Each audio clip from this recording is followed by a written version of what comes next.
Hello, everybody, and welcome back Hello. to episode 3 of the Copper Pyramid.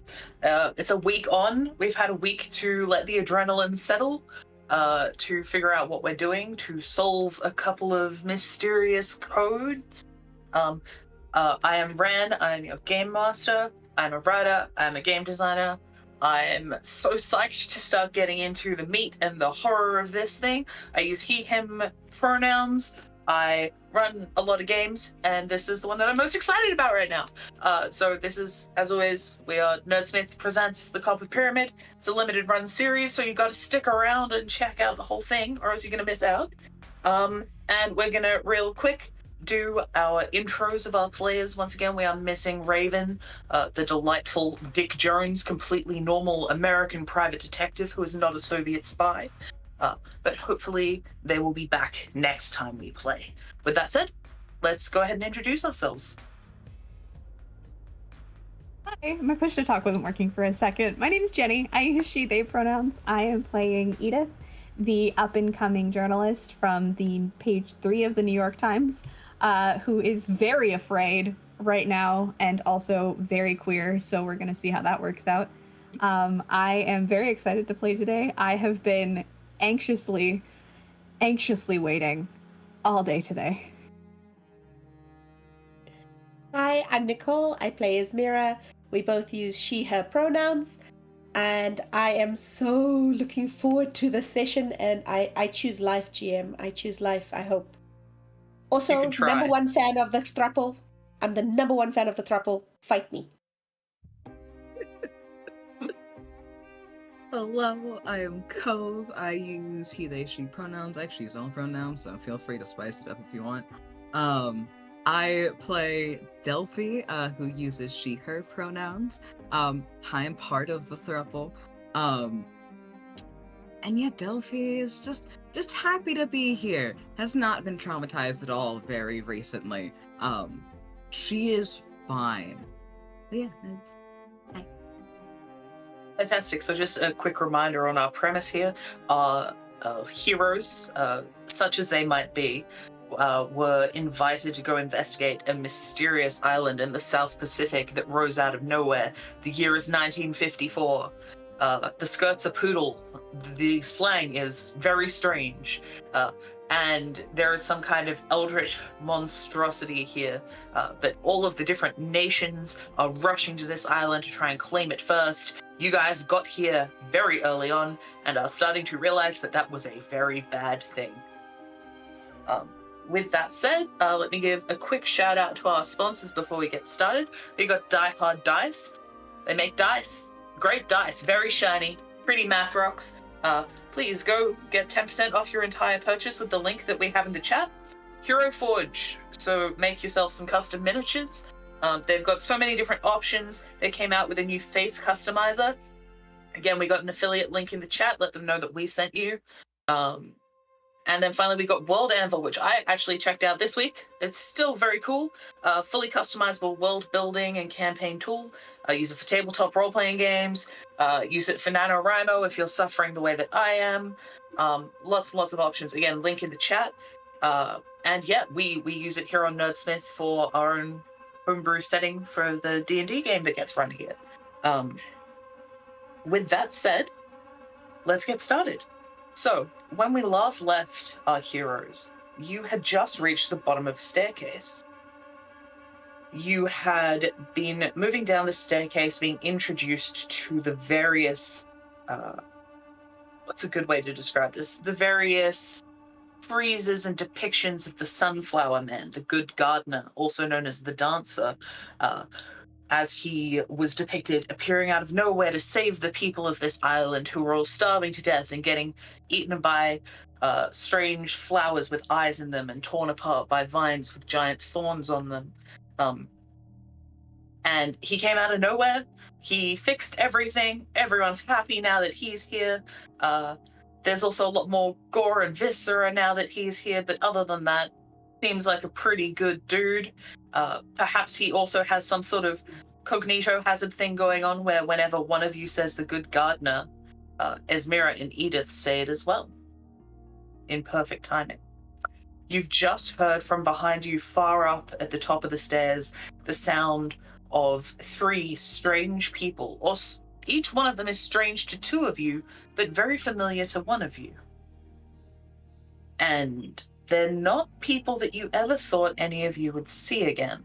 And you're, I would assume, hoping that you can get through whatever is at the bottom of this stairway before they catch up with you.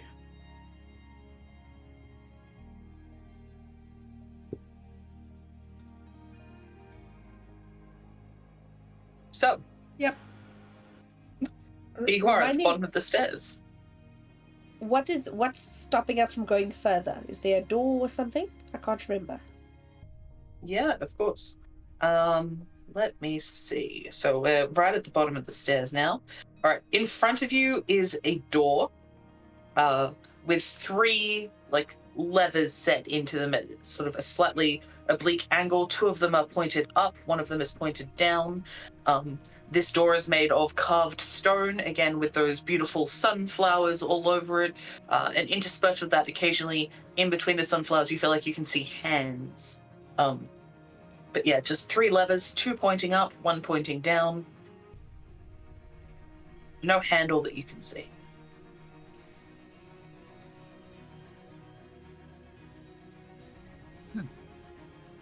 And there are no images on the door or around the door, or by the levers at all. Just the engravings of the sunflowers. Would you like to make a sight check, see if you can get a better look at things? Sure, I'll make Yeah. a sight check. I'm so shit at seeing things. Well, it's that, or you can lick the door and see if there's anything up with a taste check, but I feel like that's not really the energy you're after. Oh, no, I see nothing. I rolled a 2. I see nothing. I'm not Stairs above and noises. There is something coming. I'm looking in this direction. I'm not above smelling and licking a door. All right. Thank you. What did you get for Delphi's roll? Yeah, that's a great question. Let me actually do that. I don't suck. 18. But I have no 18. modifiers. There's something strange about the center lever. So there are the 2 pointing upwards, 1 pointing down, but there's something different about the center one. You're not entirely certain what. Maybe it's a little bit loose, something like that. Like you'd need to start touching and interacting with it.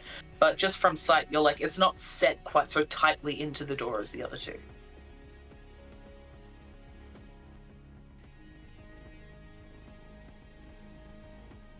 Yeah, I'll start fumbling around with it. Not trying to, really move it, but trying to...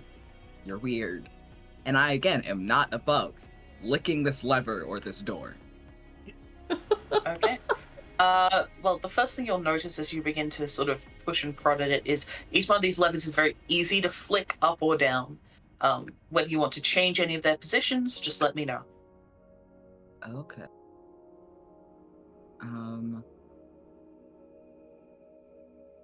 As for the sunflower depictions, I can't remember if they were all the same thing or if they looked different. I'm so sorry.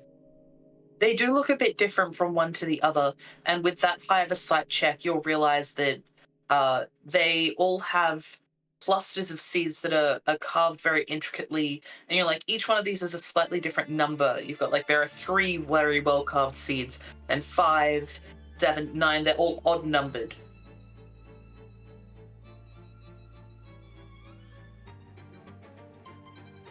I'm gonna be relaying this to people. As she's looking, she's gonna be relaying what she's seeing. Does anyone... Hands. Do the hands, the hands that are poking through, do they have any sort of, specific details to them? Would you like to make a sight check? Yes.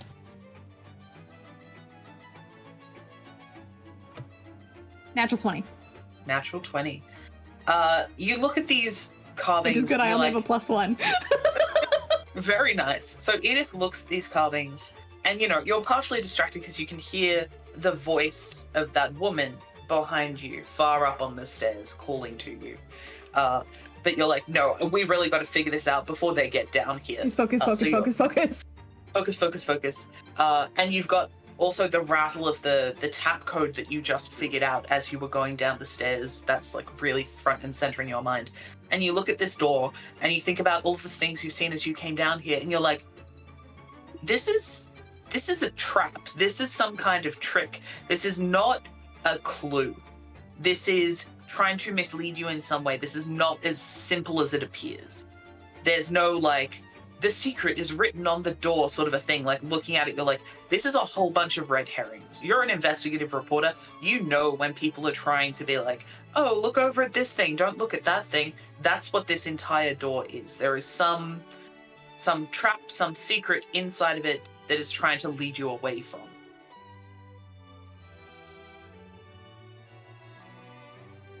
So what I'm gathering is all of the information, all the designs and everything on the door itself is wrong, or the door entirely is wrong? Levers and everything. The information on the door is like a red herring. It's trying to slow you down, essentially. None of this matters. Nothing that's here, it doesn't, don't focus on the sunflowers or the hands or anything. The art doesn't matter. It's trying to slow us down. We have to figure something else out.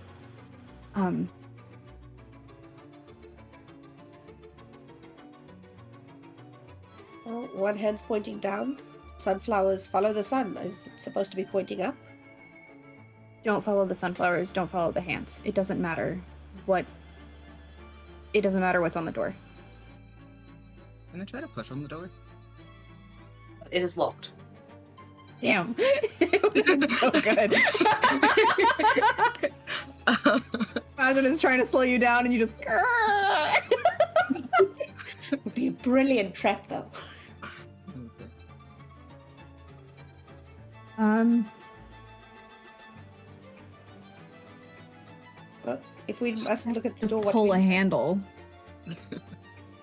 So there are just the 3 levers. There's no obvious handle. I meant lever when I said handle.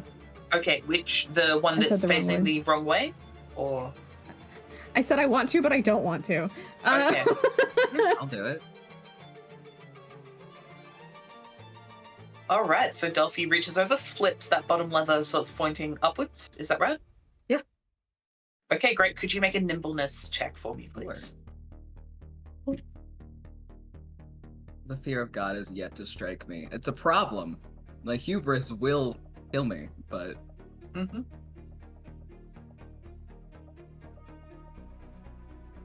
It's a 17. 17.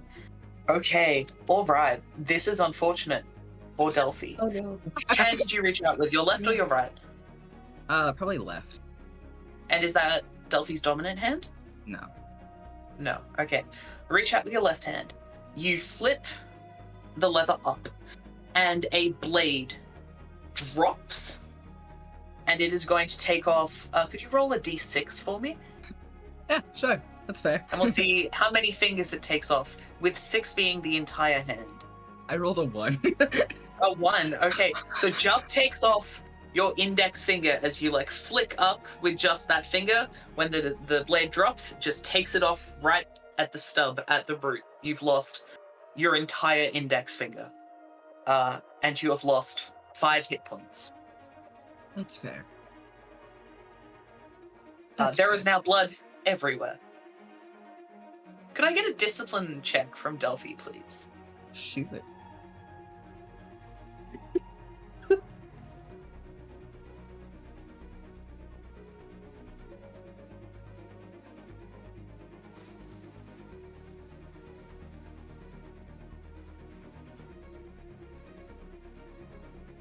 $19.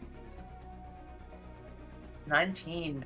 Okay. So you do not let out a blood-curdling scream at suddenly losing a finger. But you will make some sort of noise, and as soon as you do, from up the stairs, you hear laughter. You hear what you're pretty sure is like a high five, and they begin to move more quickly. I know that's terrible, but that's also hilarious. I'll kind of grab at Delphi's hand to try and put something to stop the bleeding.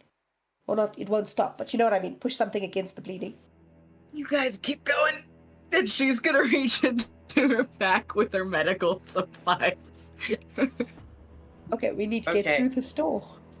So what I'm going to say here is we're going to use a mechanic that I've stolen from another system, which is called clock. Essentially, there are 6 wedges in the clock. You guys get to perform 6 actions as a group, and then something is going to happen. And I don't think it is a surprise to any of you that something is going to be bad.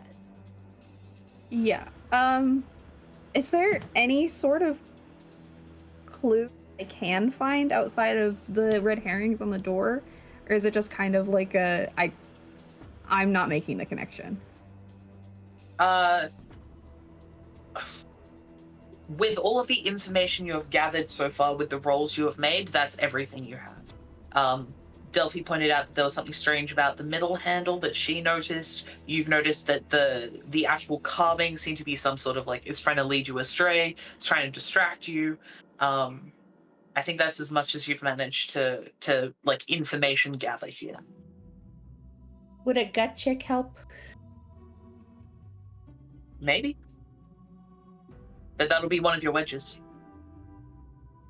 What do you guys think? Gut check? Because You good at them? I am pretty damn good at a gut check. All right, I'm down with you using one of the wedges for that. Do what you gonna do. Give us a gut feeling. Crit! 25. Natural 20? Natural 20. All right. Could our other 2 players please take off their headphones? Oh no. Okay, fantastic. So, Esmera, as you are looking around this small, sort of cramped landing, you've got Edith in her wheelchair sort of pressed right up against the door, getting as good of a look at things as possible. Delphi cradling her hand with the blood, seeping all over her fancy sleeve, moving, and just from the kind of wound it is, there's a lot of blood coming out of it. And Esmera, you're sort of trying to get the vibe, what's going on here? What's the energy here? And as you do so, as you try to key into that, what is happening here, you suddenly get the feeling that you are being watched by hundreds, thousands of people. And you quickly take a look over your shoulder and realize that you are standing on an old-fashioned wooden stage. What do you do? I look out at the audience and look at what's on the wings of the stage. Okay, so looking out towards the audience, you can't see faces because the stage lights up, but you can see silhouettes, and they're definitely person-sized, they're people-shaped. This large, that sort of faded glamour of an old theater where you can see the red velvet that's gone almost pink with age. There's that smell of dust under hot lights. Looking to the wings, you can see on one wing there is someone whose face is entirely obscured. They're sort of standing too far back in the shadows, but you get sort of a glimpse of Hessian, sack fabric. And you're sort of I can't tell if that's a stagehand carrying something or another actor. It's the 4 of you, because Dick is there as well, arrayed in front of this door. But looking around, there's nothing to the sides. It's like a school play production where there is just the prop that you're interacting with and a painted backdrop and nothing else on the stage. So the door itself is there, but there's nothing on either side? Yeah. And if I try and step around the door? Yeah, you want to do that? Yeah. Great. I'm going to get you to make a discipline check, please.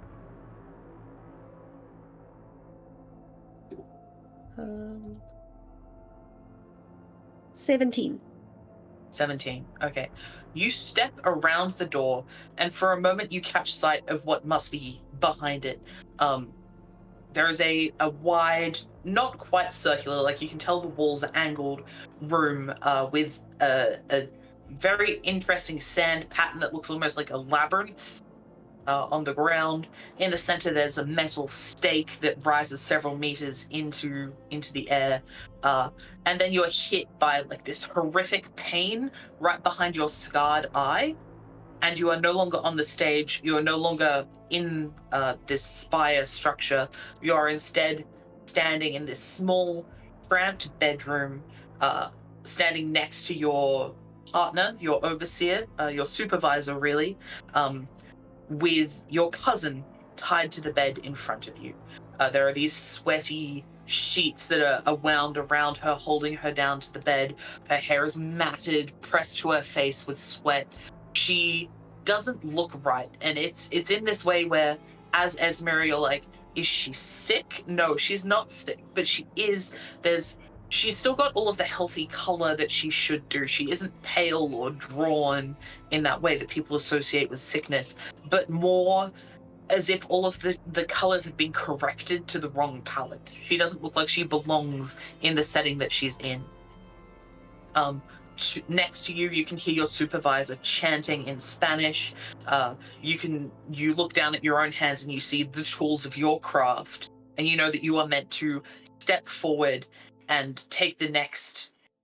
Like, you need to convince her to give up and to like submit to the power that you and your supervisor are attempting to push through her to expel the demon inside of her. And you remember that the last time this happened, her weeping, her upset, the clear pain that she was in made you falter. I kind of step forward and reach out for her. Her hand locks onto yours, and for a moment you're like, it's a hand, it's fine, it's normal, and then like the bones seem to press too hard through the skin. It feels more like you're holding claws than like you're holding flesh hands. And I kind of like look at her for a second and like, do I think it's real, or am I remembering that she's already gone? I think it's that very puzzle, like that dream feeling where you're like, I'm in it, and I know that I'm in it right now, but I also feel like I've done this before. There's something too familiar. And I kind of like looking at Mia. What are you? And I look at my supervisor for a second. Mm-hmm. And do they look right? Yes. Or no. You look at your supervisor for a second. Give me another gut feeling check. 21. 21. Yeah, they look exactly correct. They're looking at you. They sort of give you this stilted nod. And for a second you're like, wait, how are they nodding at me when they don't have a face? But that's normal for them. You're pretty sure that's normal for them. You turn back to your cousin, and rather than, you remember like spit bubbling around her mouth, right? You remember like froth and spittle, like the white bubbles around her mouth. But instead, pouring out of her mouth are black, glossy sunflower seeds. And with that, you snap back into place, and we'll get our other players back to the table.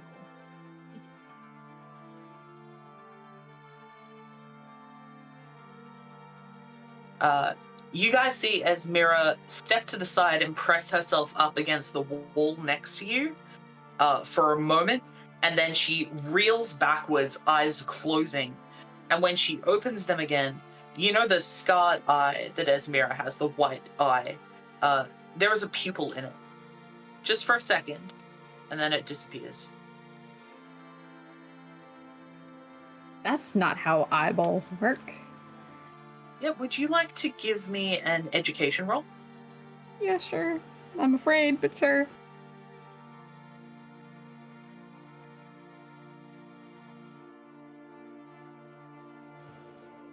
Really, really well today. That's 23.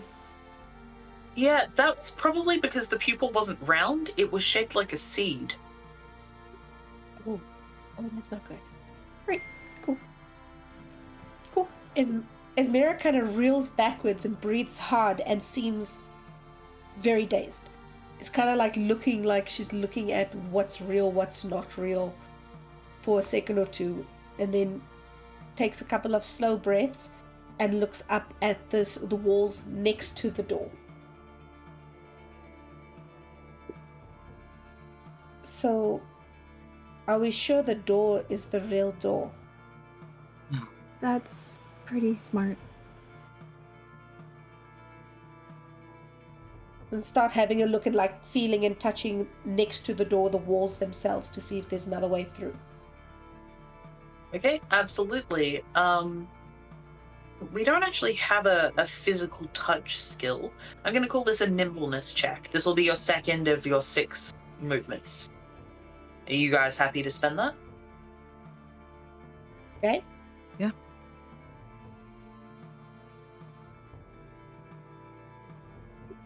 That is 25.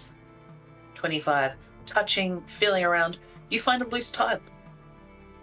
Push the loose tile.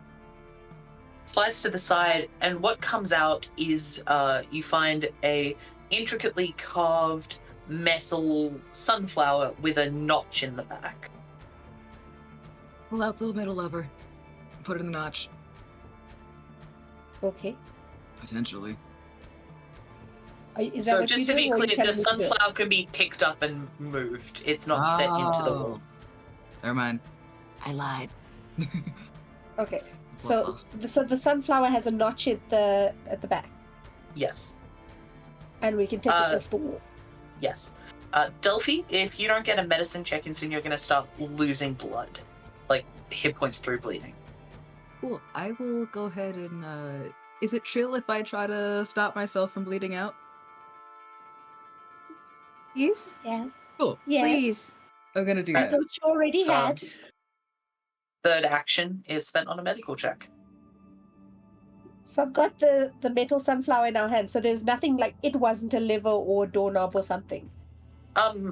Look, if it's a doorknob, it's a doorknob that isn't attached to a door. Like, it's just a loose door. That's what I mean. Is there anywhere on the seeming door that it might fit, or is there anything we can see that matches the notch on the back? Looks like it would fit one of the levers. So probably the middle one. Probably the middle one. Are we gonna try this? Probably a good idea. Okay, put it on the middle lever. Right? It snicks into place with that sort of like something that's clearly being set into the place where it's meant to be set into. Edith, could I have a hearing check, please? I don't like that you're asking me for that, but okay.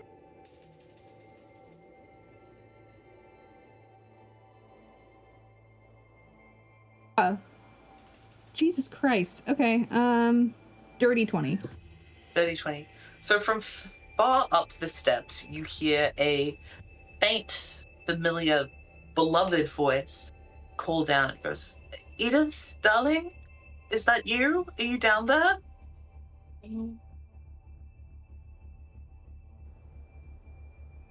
Go, please. I'm so Please. cold. Pull the lever, Crunk. So you're pulling it down? Uh-huh. Okay, great. Could you make a nimbleness check for me? Ah, son of a bitch. 20. Dirty 20. Dirty 20. Okay. You pull your hand back just in time, as again, that blade snackers out, just missing your fingers. In fact, it probably just catches Esmira's nails, so you've had them suddenly shortened. And it's just caught, like, the tip of the skin on your middle finger. Just enough to bleed, but not enough to actually hurt you. Okay. Will we push the door open now? I don't think that worked. Are we gonna try and flip it up this time? Can the lever be pushed in? You haven't tried. Push it in. I'm gonna try and push it in. It does not move. Okay. I'm So gonna we're gonna try try up- pushing the door. Yeah, you just push the door itself. Still locked. The latch hasn't been turned. I am. Wait, turned? Can we turn the lever? So using the knob, you're going to try and turn it? Yeah, you Yeah. hear the sound of a door, like, as it clicks open. I feel so stupid right now. Can I grab Delphi's finger and wrap it up in my scarf, please? I already Yeah, took care just of the it. loose finger. Oh, you did? Okay. Oh, not the so like, Your loose finger, not the stub, the severed No, I finger. didn't give a fuck about that. Yeah, you can add that to your inventory if you would like. Sure. Ate it. There you go. All Alright, right, who's go, first go, through go, the go, door? go, go, go, go, go. No. Sure, I'm going. Who's first through the door? I'm going first. Well, Alright, Delphi's in first. Okay. Stepping through the door.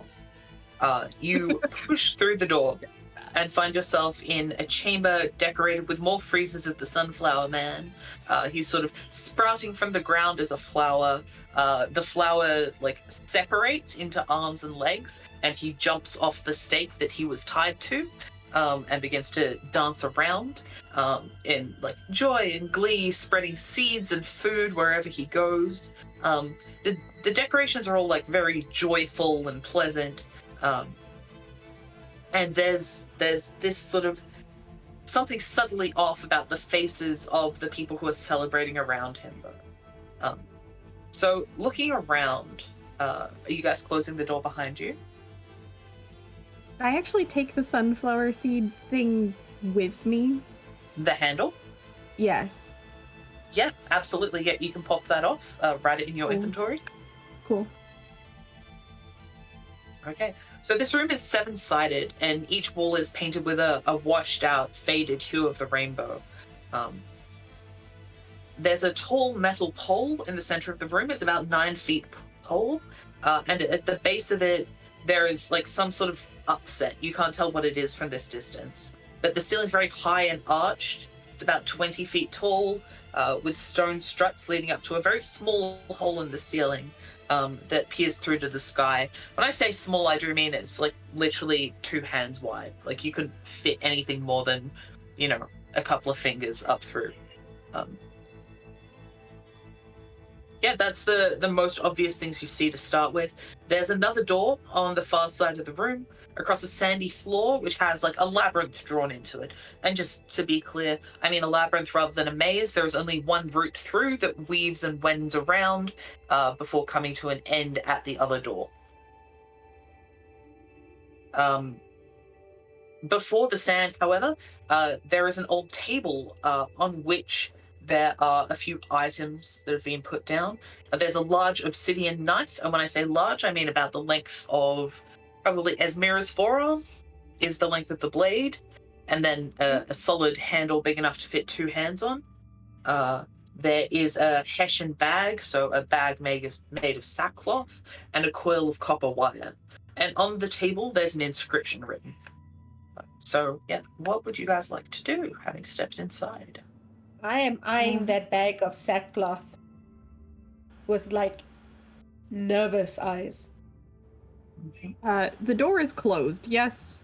Yes, you've slammed the door behind you, and as you do so, it takes a few seconds, but then you recognize that, oh shit, you can hear people pounding and scratching at the door, and in fact, you see a couple of unfortunately familiar pale fingers with perfectly manicured shell pink nails reaching just under the door, just the tips of the nails coming through and trying to claw down, but not being able to actually connect to anything. They're the same is color that? they were the last time you saw them. Great, Eden's gonna cry. No one on the island that we came with had nails like that. No, Not it unless has one to of be- the sailors was doing something very different in his spare time than you assumed. Well, it is that time of the year.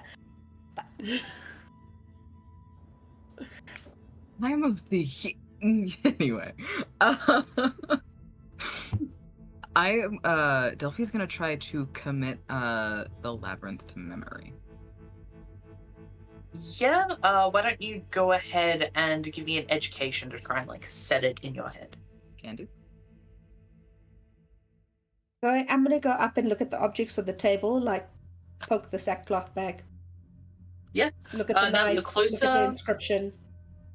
You can see the inscription, which I'm actually going to send you and get you to read out yourself, because Ooh. I think that's fun. GM things. Wahoo. I got a dirty 20. Okay. Yeah, you're pretty sure you've got all of the turns and twists of the labyrinth memorized. But more than that, even looking at it, it seems pretty straightforward. Like you're just gonna walk through this route. It takes a little bit of time. It twists and turns from side to side as you go, but it's not. Where is there we are? It's not like there are double backs, etc. But there's no like dead end. It's all one route. That's good. I don't trust Sorry, you to say I that saw way. something on the comments. Ismira, would you like to read out the inscription? Uh-huh. So as Mira is kind of like leaning over, looking at the objects, focus on objects, glances at the inscription, and then glance back very quickly and starts reading. To guard the fields, a scarecrow stands and grateful for her service here. We string her up and bind her hands, cut her guts and have no fear. The dancer has his own demands. The scarecrow stands both far and near to guard her people's dreams and lands. Great. Okay. So the dead are back. They're suddenly on this island, and we're talking about stringing people up and pulling their guts out. That's great. That's exactly what I needed. Delphi, can you come here, please? Yeah, sure. Hi. Before it sets, can I try desperately to reattach her finger, please? You're just putting it on and be like, please. No, you can reattach a severed finger if it's within a couple of minutes. Yep, but the level of You just have to sew them on. Yeah, but you have to join nerves and veins and all sorts of things. Very delicate. Can Otherwise, I it will try? rot. Edith can try and make a medicine check. Medicine, which is why I'm asking. Can I help? I guess. Yeah, you can lend advantage. Yeah, you can lend advantage for sure. Let's just put that back on. Lesbians. The first one was a 2, the second one's a natural 20. I will So- say. Okay. I will say. What does that bring the total to? 25. 25. I will 25. say, as Delphi is helping, she's obviously in pain, and she is obviously in an amount of distress with everything. But when she starts helping you, things kind of start fading. It's her shit. It's her yeah. shit. She's like, yes, finger reattachment, I can do this. Meh. I don't think she realizes it's hers in the process, but that's besides the point. Okay. I think Dick will also head over to the table next to Esmira, and they are going to pick up the coil of copper wire and sort of examine it. So we have everything needed to tie someone to the pole and disembowel them. None of us. I vote none of us too, but I have a suspicion that door is locked. Great. Okay.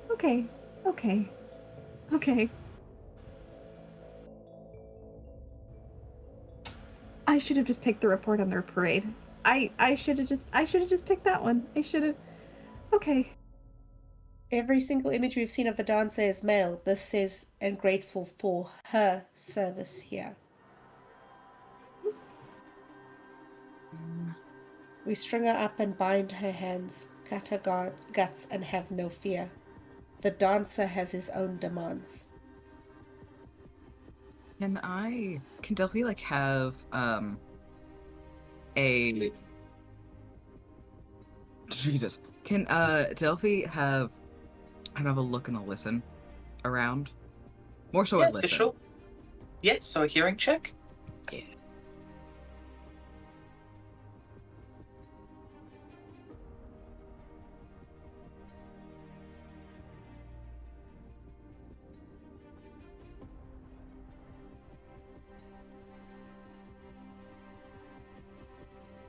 22.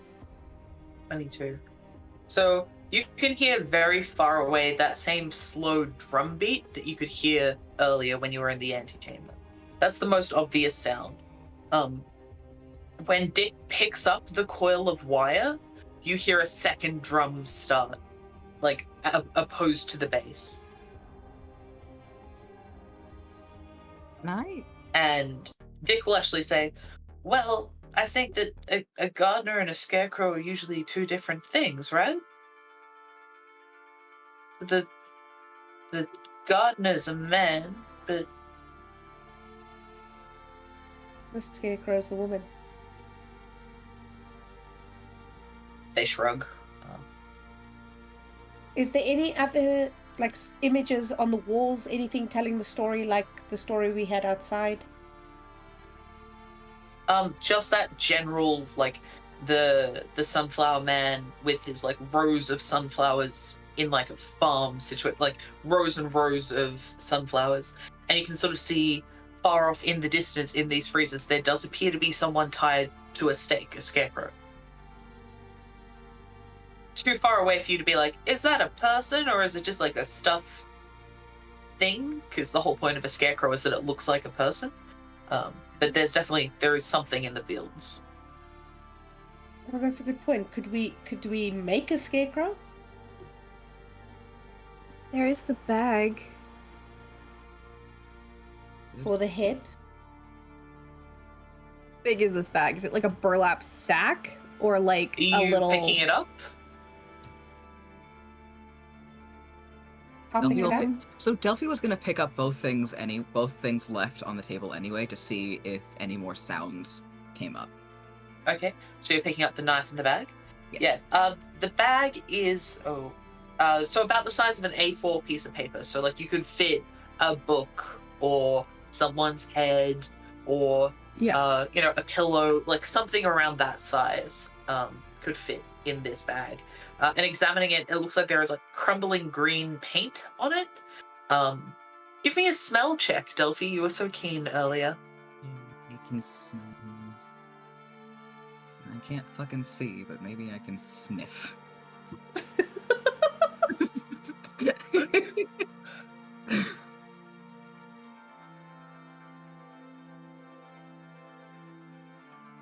Can you actually roll, please? Thank you. Oh, thank you. What is 17 plus 7? Oh, nice. All right. So 24. as you pick up the bag and sort of hold it close to your face, in your non-maimed hand, I'm going to assume, as you pick it up and look at it, the smell that's coming off this paint is like intensely green, like very chlorophyll, very like crushed grass, like fresh lawn smell. That makes you think that this pigment is based from like a plant substance. Nice. Am I getting any wafts from the blade? Difficult because anything that is near your hand smells very strongly of blood. Oh, so no. So she lost the finger on her non-dominant hand, which is where she's holding the sack.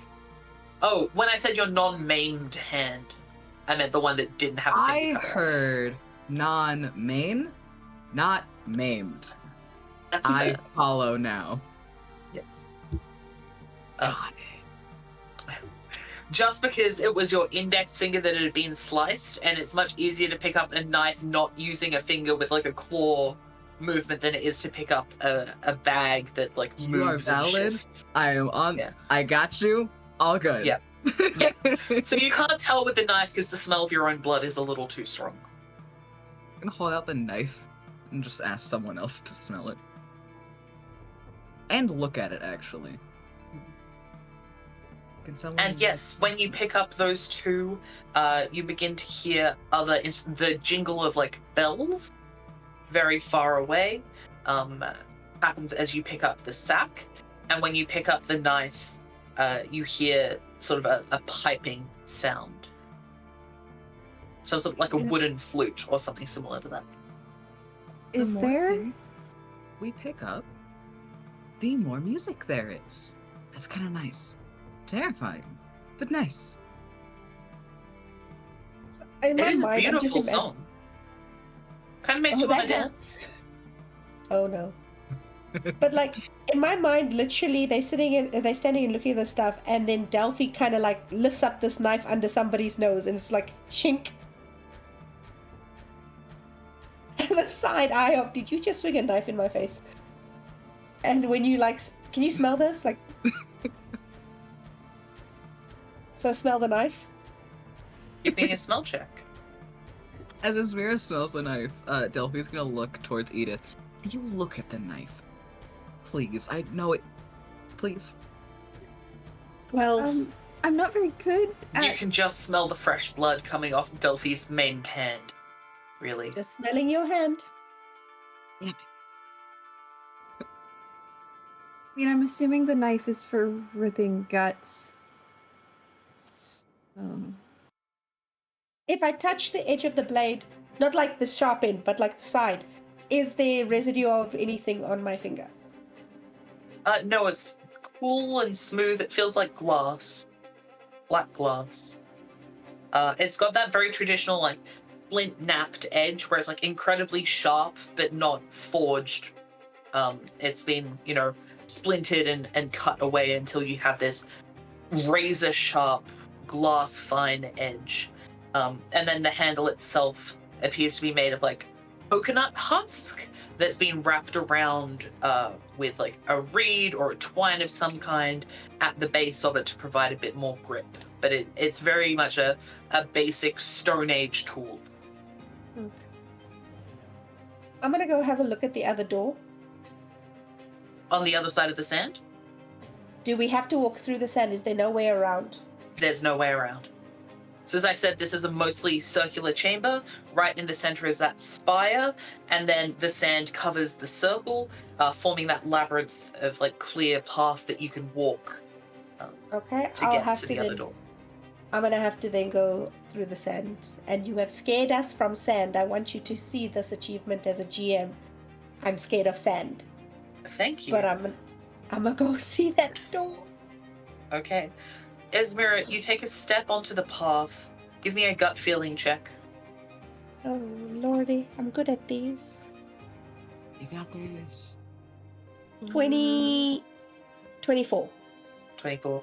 You take a step onto the path, and as soon as you take a step onto the path, there's this feeling of like, this is a very dangerous place to be. And it's that same feeling you had before when you stepped out of yourself and realized you were on stage. There is this feeling of like, there's a script I'm meant to be following. There is something I'm meant to be doing. You can hear that music that, now that Delphi's pointed it out, you can hear it as well. And there is just this sense of, I don't want to be the first person who walks along this path in the state that I'm currently in. Like, this is not good. It's not safe. There's something else that I should do that would make it safe for me, and I haven't done it. Step back off the path. Yeah. As you step back off the path, you see Delphi's hand, which was holding the knife, seem to relax and lower slightly. Oh.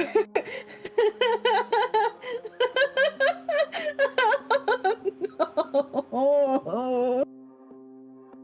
So if we don't play the game and follow the dancer's script, I have a very strong feeling we're going to kill each other. I hate this island. I hate it. I hate this island. It's terrible. This is awful.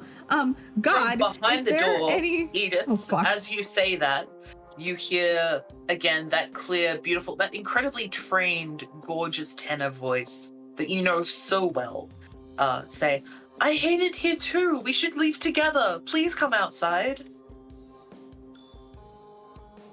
Tears. Is there any more stuff around this room that could be used to construct, like, a scarecrow? No, just the knife, the wire, and the bag.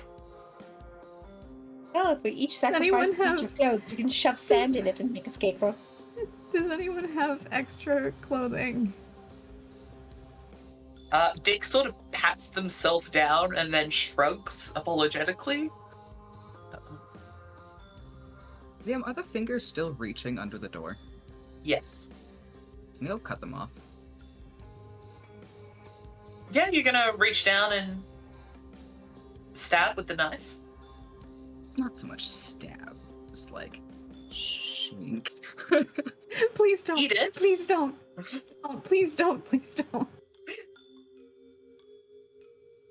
I think, Delphi, as you get closer, you realize that that hand is wearing a ring on the finger that like an engagement ring would be on. Of a very fine, beautiful, like gold, but not expensive. Like a ring that was chosen with care, but didn't have a lot of budget behind it. Which, Delphi, you know, like the difference between expensive jewelry that's actually expensive, cheap jewelry made to look expensive, and cheap jewelry that is just something that the person likes a lot. And this is clearly the third category. Pretty ring, but I really don't want to get. I'd help with the scarecrow. Please, please. Why? I can't handle. I can't. I know that it's not who I think it is, but it just, I can't see anyone hurting her. Please. Close your eyes. You know who it is?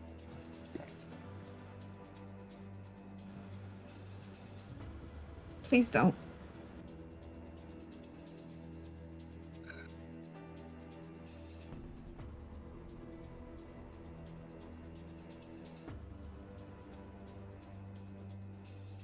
If we don't figure out something soon, I will use it as an option. But for now... Okay. What's to figure out? This is very clearly a ritual. Someone's got to put the sack on their head, walk through the labyrinth. The others are to bind them to the stake and then disembowel them. That's the ritual. Congratulations! We can't do that unless we want to die! Thanks! Can I get, while Esmira and Delphi are having this argument, I'll get Edith to make a sight check. It seems like the fair person to be paying attention to something else, you know? Yeah, that's valid. And it's, I need to say, like, after Esmira points it out, it's the, like, thanks, I had no idea. Like... Oh, I love Esmira and Delphi moments. They're both just like... I love them. How did that sight roll go? 15. 15. You spot over at the table, Dick, who is holding the copper wire, is like shaking their hands over the table, and the wire seems to be like sticking to their hand, as they're like trying to scrape it off, but it's like not coming off their hand. Like they're not actively holding it, it's just stuck to the palm of their hand. I'm gonna go over there and see what's going on. And she'll turn to you and say, obviously this is completely normal, but I think it's stuck. How This is not normal. None of this is normal. I'm not holding it. And again, she like holds her hand up, and it's like it's magnetized to her hand. I understand, but is it fused? Is it stabbing into you? When I grab it with the other hand, I can pick it up, but then and they hold it, grab it, and move it to their other hand where they're now holding it, and it's fine. And like their first hand looks fine, but then when they like try to let go, it's like sticking to the edge of a finger. It's like magnetized, essentially. Can I try to take it from her? Yeah, for sure. Yeah, you take the wire. And does it do the Now same you're thing? holding it. Well, are you trying to put it down? Yeah. Yeah, it's just stuck. Okay. So it seems like it does have to be attached to somebody, because I can't put it down. Great. Delphi, who is currently waving a knife around and arguing with Esmera. Guys, Sack What? knife. I think Every time you wave, it's like dodge. the wire does have to bind actual hands. All right. Bring it here. What do you mean, bring it here? To me. You're not gonna hurt yourself, are you? No. And How are you taking the wire? What are you? so she is transferring the knife into the same hand as the sack, so she's just Yes. there's sack and knife now, and then the other hand is Now you've got a wire too. You have an embarrassment of riches. I have so much. Can you put the other two down?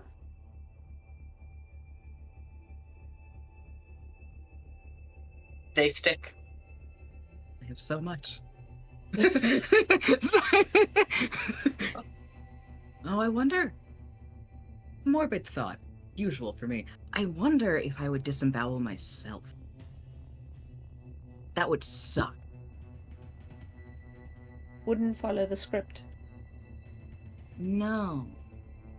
But if we're having a problem getting across, and someone's gonna that Okay, how good is your medical skill? Like, how good are you?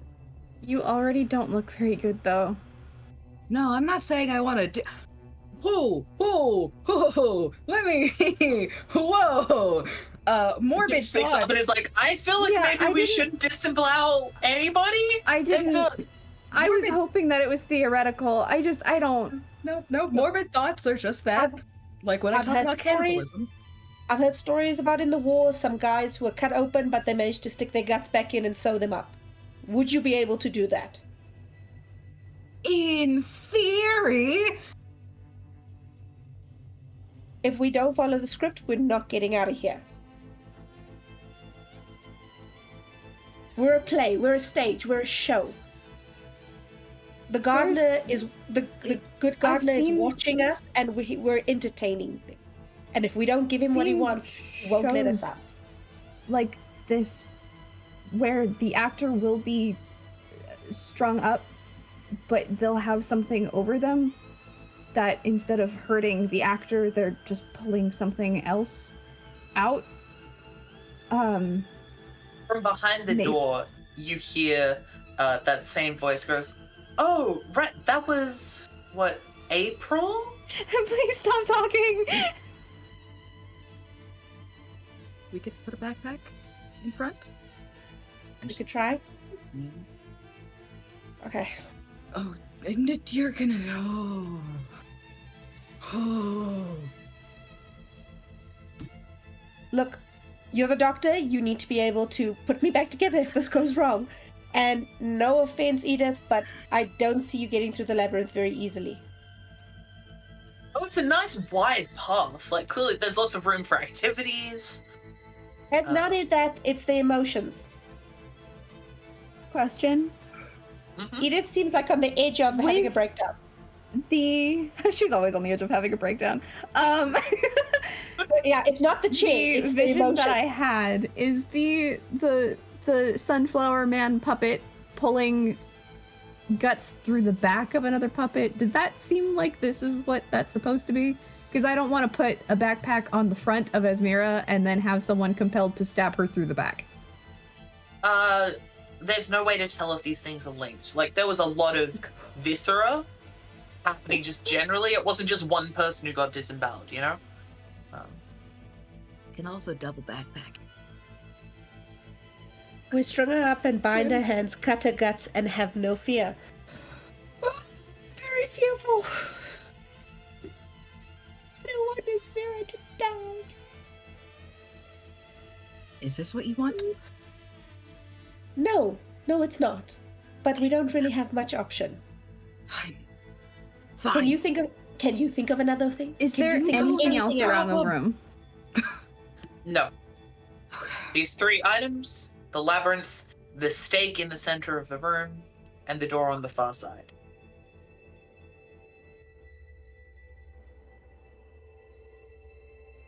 There's something at the base of the stake, but you're too far away to see it from here.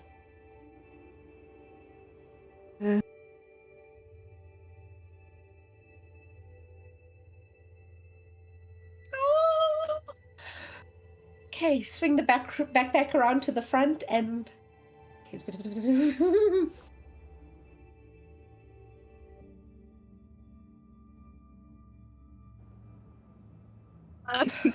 Okay.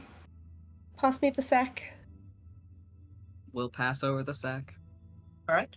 You take the sack. I kind of like go to the edge of the labyrinth and I take that step again, and if it still feels wrong, go back and put the sack back on, and then So try again. you're holding the sack in your hand as you step onto the edge of the labyrinth? Yeah.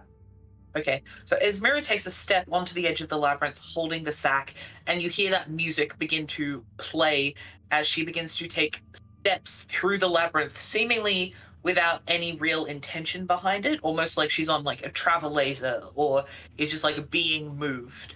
And she moves with this strange, like puppetish grace, like she's being moved by marionette strings. As she moves along this labyrinth, she like takes steps to the side where she doesn't really need to. At one point, she spins around, and then sort of halfway through the labyrinth, she reaches out with the sack as if she is putting it over someone's head, pulls it back, and then continues to move through the labyrinth until you come to the other side at the door. Wait. And you are sort of standing on the far end of the labyrinth holding the sack. Gonna turn to Edith and hand over the copper wire. Order. There might be an order. Okay. You place What the is sack the- upon their head. That's what it said. That's Oh, what Yeah, it's. place the sack upon the It's head, sack. bind the hands. Bind. Bind the hands and have no fear, then cut the guts and have no fear. It's an order. You can go next. So I'll go. Wheel Yeah. my way forward. Again, the same thing seems to happen. It's as though Edith and Esmira were moving at the same time through the same set of events. So at one point, Edith just stops moving, and you realize it's around the same time that Esmira like took a step to the side. And then at the same time where Esmira did the spin, Edith like pulls back a little bit on the chair before moving forwards, as if they are reacting to something else that you cannot see. Reaches the point at the spear in the center, and you see her reach out and like double loop the copper wire around something invisible, tug tightly with a sort of tightness that Delphi, just speaking as someone who's done a lot of medical examiners, that's gonna be a disabling thing. Like that's not just they're tied, that's they're gonna be hurt by that. That's gonna cut skin.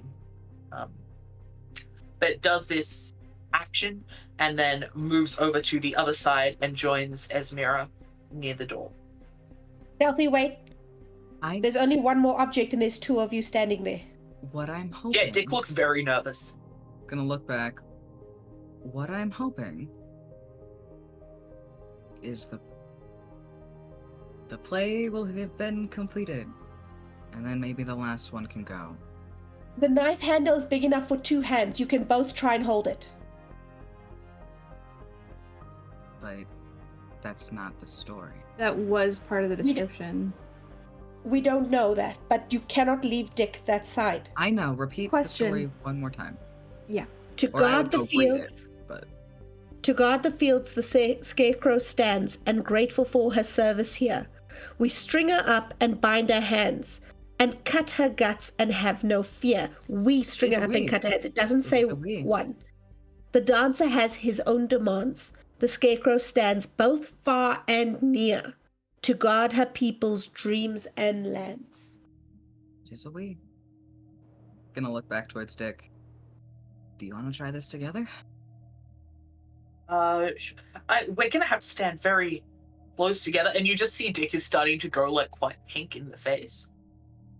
Delphi's gonna step up to Dick and literally with the hand that's not holding the knife, take theirs, put it over, and yeah. It's very much like that sort of one of you standing directly in front of the other, like you're about to do like pottery and Ghost, whereas like you're sort of right on each other. So you move up to the edge of the labyrinth. Who's in front? Are you in front of Dick or behind them? If it's possible, probably side by side holding the knife. The labyrinth isn't quite wide enough for that. Okay, so it's wide enough for activities, but not like activities. Got it. Yeah. So, sorry, please don't mind me.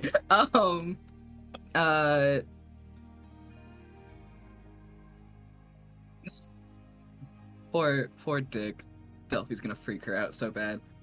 Delphi will go behind Dick, holding the knife, and will place the other hand essentially on Dick's hip. Okay. I love this. Ballroom dancing. Let's do it. So Dick takes a step forward onto the path, and with a wrench, Delphi is disconnected as Dick takes several tumbling steps forward, and then proceeds to enact much the same ritual movements as Edith and Esmira, except you can tell that Dick is clearly meant to be holding somebody. Like their other arm has come forward and is looped like they've got someone grabbed around like the neck or the midsection. The knife is moving in these very fluid darting strikes, and as they move, Dick is like, oh, I don't like this at all. They get to the spire, and you start to realize that whatever is happening, the three people who have these objects are doing something to somebody who isn't there, like an invisible person who is strung up onto this pole. And you realize that's where Edith was tying the hands. That's where Esmira was like sliding the hood on. Dick does a final like very savage stab into the air in front of the pole, and then pulls the knife back as if they are wiping blood off it onto their trouser leg, and then joins the other two on the far side of the labyrinth. As we passed through, did we see what was at the base of the pole? Give me a sight check.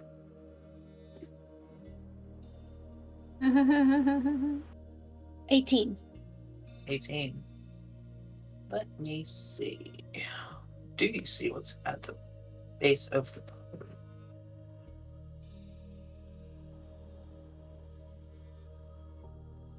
Okay.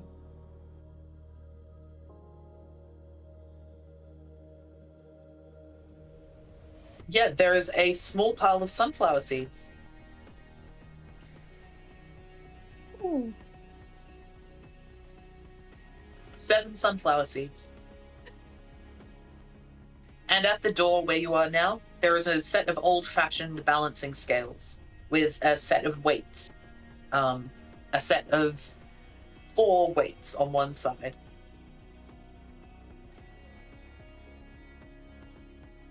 Do we have to go back for the seat? Well, once everyone gets through, Esmira like kind of like leans up, like, I have never been so glad to be wrong in my life. Really glad we didn't have to do what I was worried we were gonna have to do. So I wouldn't... Delphi is still on think- the other side. Ah, fuck! Yeah, I was like listening to you guys celebrate. I'm like, oh, well, thanks. I appreciate it.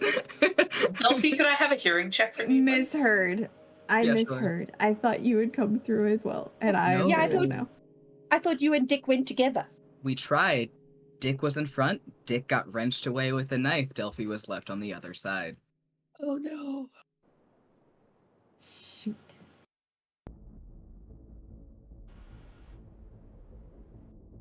$26. 26. So from that doorway where you could hear that woman's voice before, now you hear Victor's voice instead. And he says, oh, look, if you want to get sliced up with knives, you could come back out here. I'm happy to show you what happened to me. There's no need for you to be in there all on your own, Delphi. The last part of the riddle. The last part of the riddle. What was it?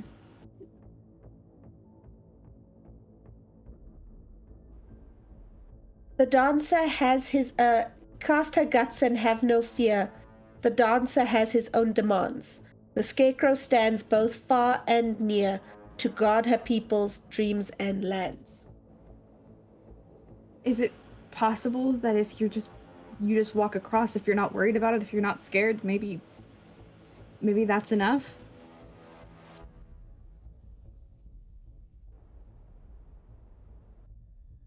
And I think we're going to take our break here, guys. Thanks. We've come to our normal break time. Give you 15 minutes to figure out what you're going to do. I hope everyone's enjoying the stream so far, and we'll see you very, very shortly. Say goodbye, everybody. Welcome back, everyone. When we left off, we had 3 of our PCs on one side of a horrifying puzzle that probably has something to do with human sacrifice, and one of our PCs on the other side of the puzzle without an instrument to get them over to the other side. Let's jump straight back into it. Alright, so looking around, is there absolutely nothing left on this side? Nothing. You can still see fingers reaching under the door, those like very slim, feminine hands. You can still you can still hear Victor and someone speaking in Spanish, so you don't know what they're saying, but there's a woman outside the door who's calling in Spanish. You can hear Victor begging you to come out, and you can hear this other woman begging Edith not to leave her behind again. I'm really tempted to take that ring. I'm not gonna do it. But I'm really tempted to just... Oh. Delphi doesn't have You can if you want to. moral compass. I need... She's a decent person. She doesn't have the best moral compass. No. No. There are other things to focus on. And a ring that she doesn't really care about is not one of them.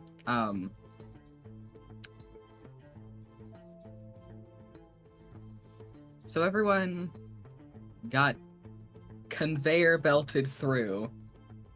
Can I recall exactly how they conveyor belted themselves through? In terms of like what steps and motions they made? Yes. Absolutely, yeah. You put a lot of effort into memorizing the labyrinth, and I think that it was quite a startling set of motions that each one of them made. Especially considering as each of them seemed to like layer on top of the last one to create a more complete picture of what was happening. Yeah. And outside of the action actually taken, did the steps differ? Yes. There goes my plan. I do think that Edith is right, though. That line, cut the guts and have no fear. We've already cut the guts because the knife has come through. Have no fear. Maybe try and walk the labyrinth because maybe you have to be the one to pick up the seeds. That's literally all I've got. There is no other option. So I hope it works. She's not looking at you, very specifically, but she has this kind of like, this is fine. Everything's fine, you know? Question. Mm-hmm. Can I try to use speech to convince Delphi that I'm 100% sure that this will work and that she has no reason to be afraid of it? That would probably be more charm. Speech is more like speaking to a large crowd or like logical arguments, whereas charm is like persuasion.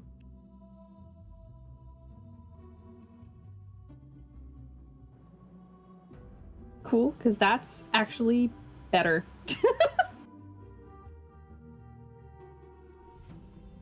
What is this? Could I also does this make logical sense that this would work? Is there something else that I can roll for that? You don't know. I don't think you have the information to know whether this would be effective or not. Does it feel like I'm missing something? Give me an educate. No, give me a gut feeling. I'd really Just, love it if it was education. Can I do that one? No, I think this is gut feeling based. Okay. No, actually, yeah, give me education. Okay. 24. 24. Okay, I'm not going to give you a ton here, but as Edith is like looking at this thing and she's like, you need to get from one side to the other. The one thing that this makes you think of is, you know that really old-fashioned logic puzzle, the fox, the chicken, and the grain?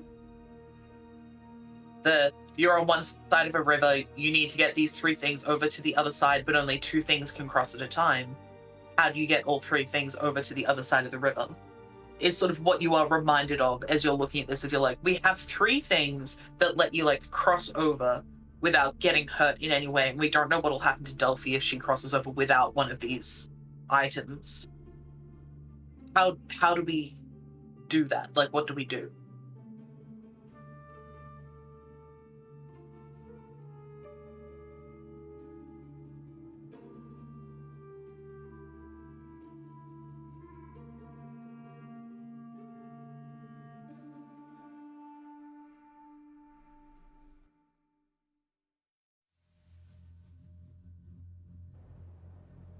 Now I'm Me too. stuck. Okay. Do you share that with Yeah, us? that puzzle makes sense, but you have to be able to have 2 things. But you're reminded of it, so maybe it just means one of us needs to go back with 2 objects. That's true.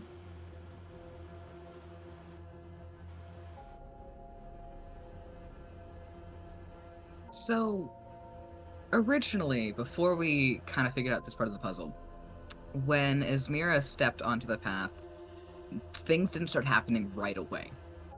No, she sort of got to the mouth of the path and then got a bad feeling about it and stepped back. Yeah. Can Delphi take 1 step and see how that goes? Absolutely. You take 1 step onto the path and you feel someone grab your arms who is not there.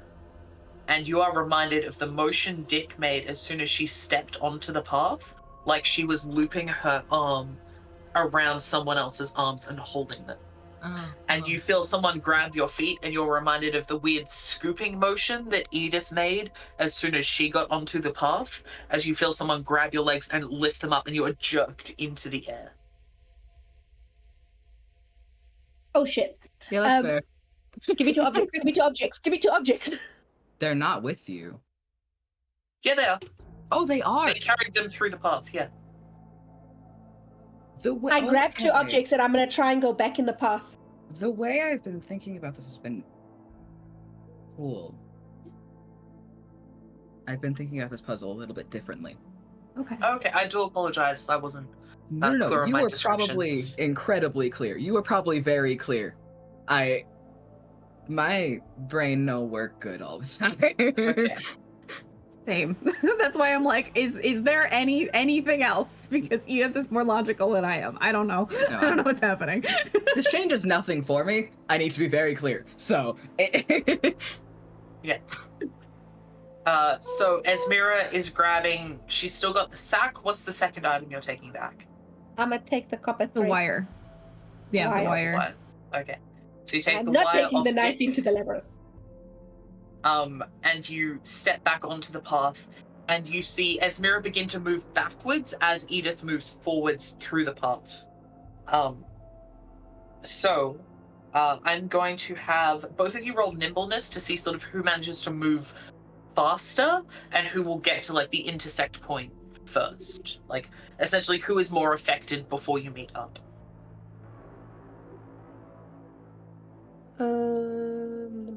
Nimble. 25.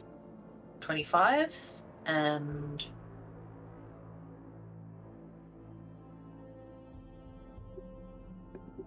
I accidentally opened the slang tab. And Blinded. It blinded me. The light of God. Yeah. It's just Delphi is jerked off her feet. She's like, hachi machi.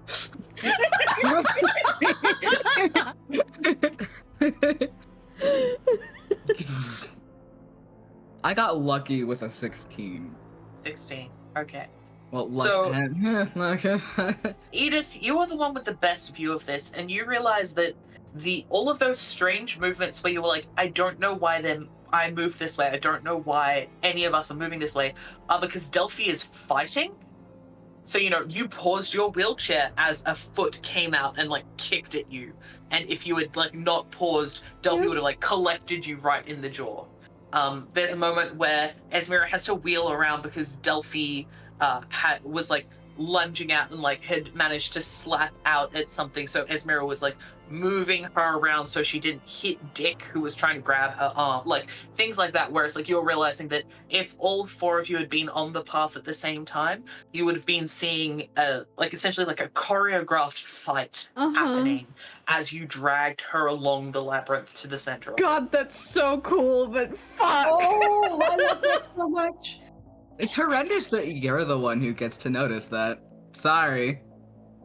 But as you're watching, you can see Esmera moving backwards through it, like a videotape being rewound. You can see her moving backwards without looking back, without reacting in any way, until her and Delphi meet up. But unfortunately, before you manage to meet up, Delphi does take a little bit of damage, as some of those movements have been made already in the past and are just happening to her now. So with every 6 feet of movement, you're going to take 3 points of damage. Esmera got a 24, was it? On your 25. bonus? 25, and Delphi got a 16. Was it? Yep. 16, okay. So I think with a 16, we'll say that's roughly equivalent to about 16 feet of movement. So it would be 3 feet for every 6 feet. So you'll take about 8 points of damage over the course until Esmera runs into you halfway down the path. You're about 10 feet from the point where the labyrinth meets the pole in the center, but you are left, and as you sort of realize what is going on, Esmera suddenly has her arm around your neck in a headlock, but you are not moving forward or backwards. You guys are paused mid-motion. I will use whatever distance check I need. I need to try and get this copper wire into Delphi's hands. I have a question. Did any of those Yeah. medical checks that we did give Delphi any more HP? I know, we but had they done stopped her 2. from bleeding. They stopped her from Cool. bleeding, and you've reattached the finger as far as you know. Yeah, because that Delphi didn't have that much. No, that was enough to Knock you out? Okay. So Delphi collapses into Esmera's hands. Esmera, give me a discipline. Please, oh please, oh please, oh please, oh please, oh please, oh please. Okay, that's good. That's good. Okay. 23. 23. And with a wrenching effort that actually hurts psychically, you push the coil of copper wire into Delphi's hands, where your brain kept trying to instead wrap it around her hands. You managed to put it into her cupped hands instead of going around her hands and binding them.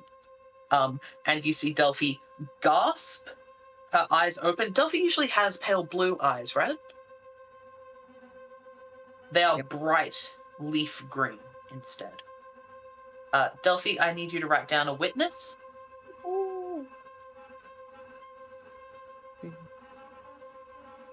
And the witness is the Scarecrow's sacrifice.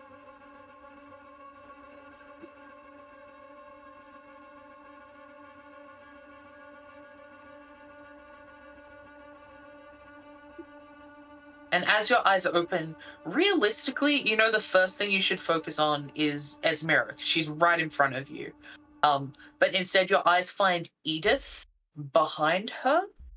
And swear to God, it feels like there is like a Vaseline filter over the camera of your brain. You see Edith and you're like, that's the most beautiful woman who has ever existed in the universe.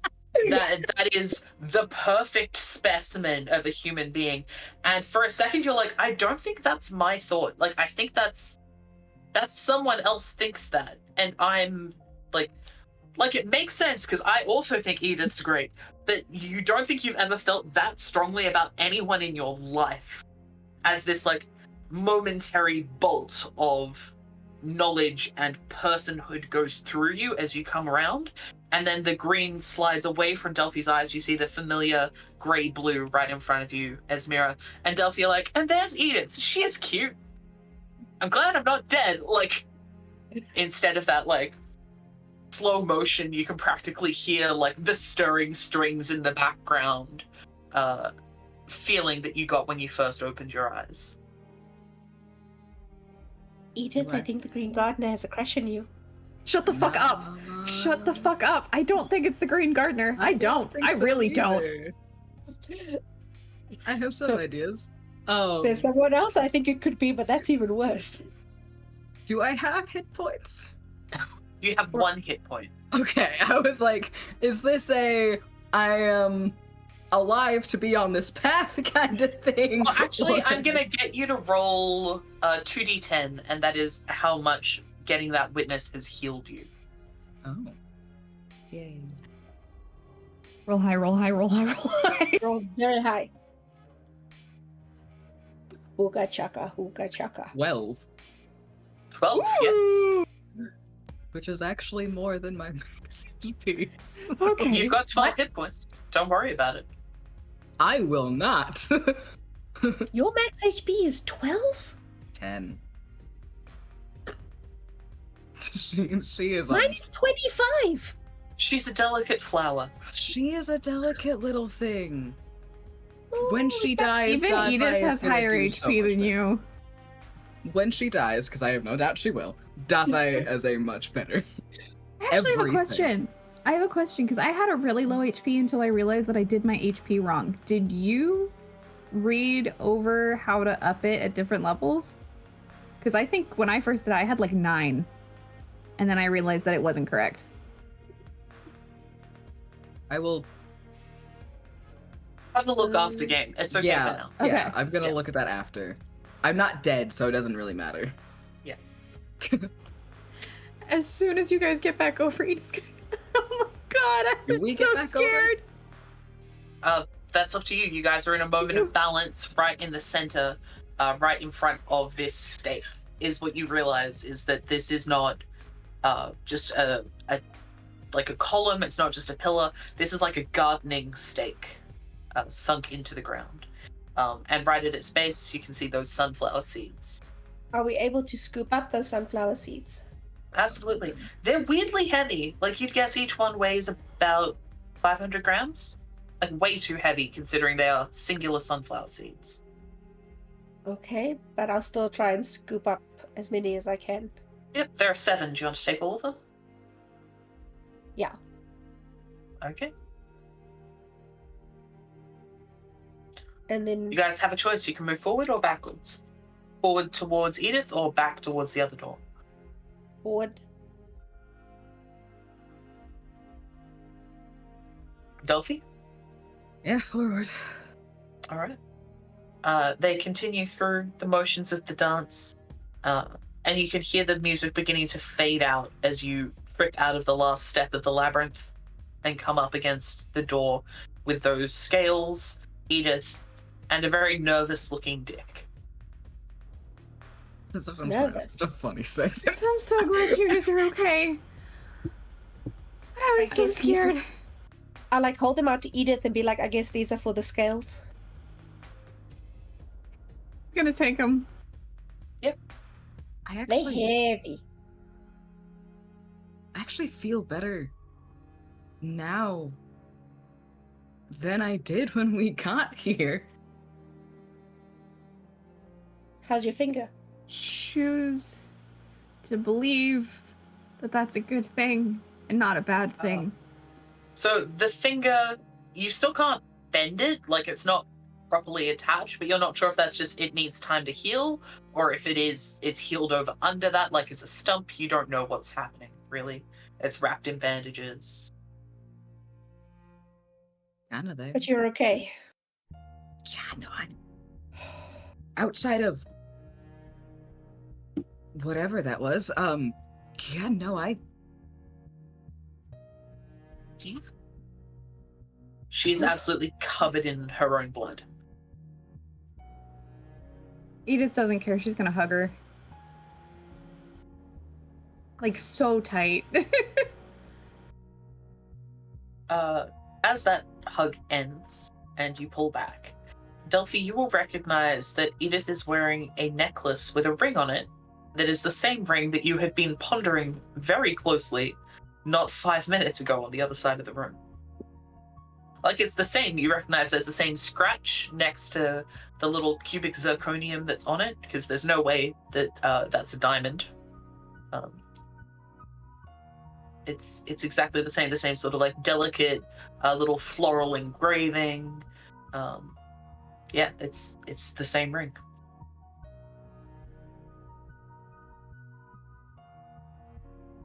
Oh. I see. What?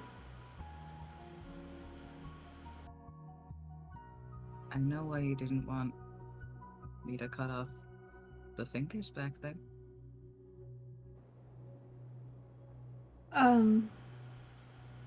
Why? She's gonna reach out and very gently slide her fingers under the ring and just kind of hold it up. I don't know how she's here.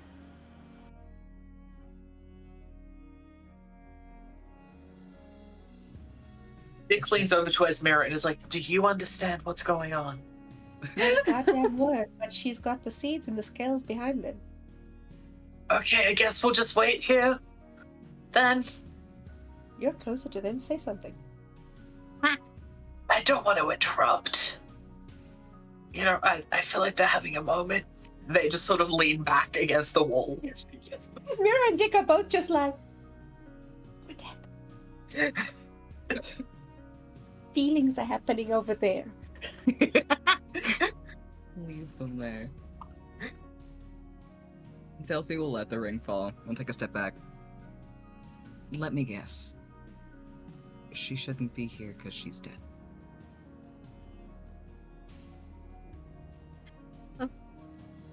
Yeah.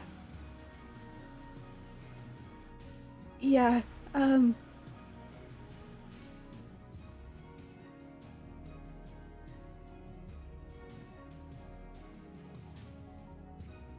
sorry.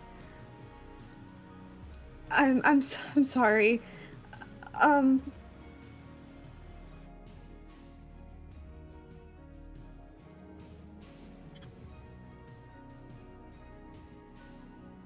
don't know why I'm apologizing. I'm sorry.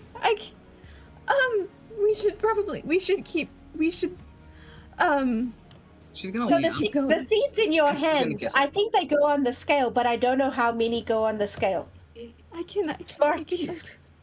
I can try to figure it out. I don't think a single Sorry. person noticed what just happened, but that was really funny.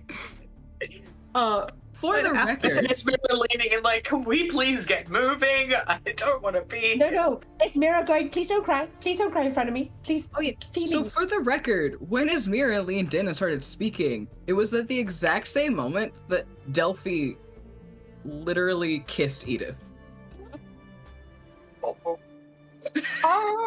I would not have interrupted them. Which was Hold so on. funny. I know it wouldn't have been an interruption. It was the exact same moment. It was the exact same moment. Edith wouldn't have fucking said anything then. Okay, you just, okay. And There from are next to Esmera, you will hear Dick let out like a wistful sigh as this happens.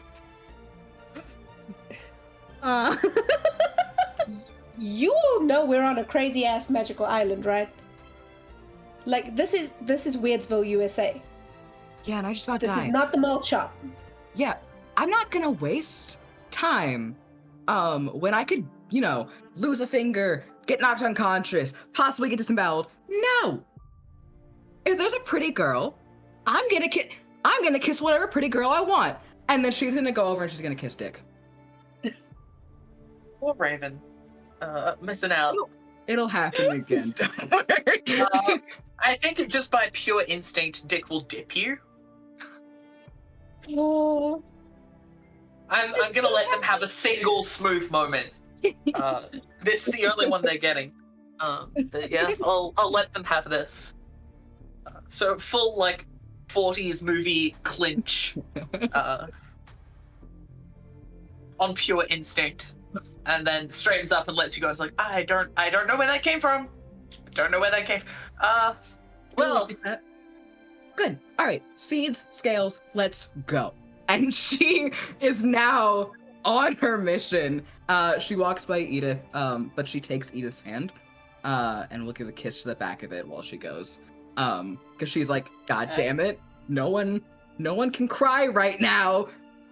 If there's kisses going everywhere, we have to leave. Listen, it got her to stop. It got her brain to fucking stop. So it worked. you turn the power off and then on again. Exactly. Just hard rebooted.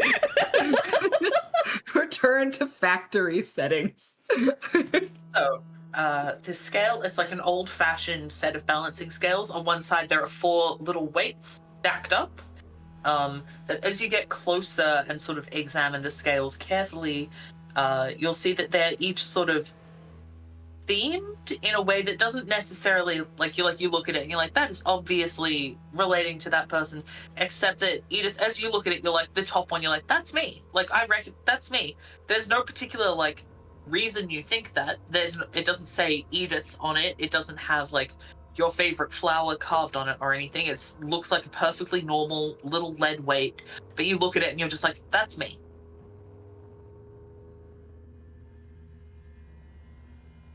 Okay. And you said there's how many scales? 4? 3? Yes. 4 4. scales? Uh-huh.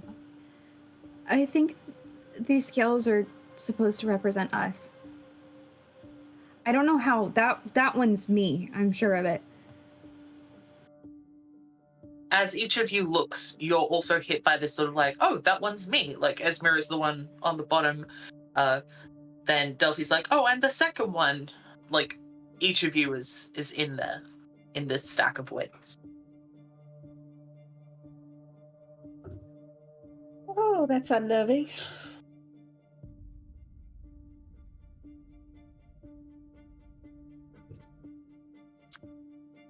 Do you have to balance the scale?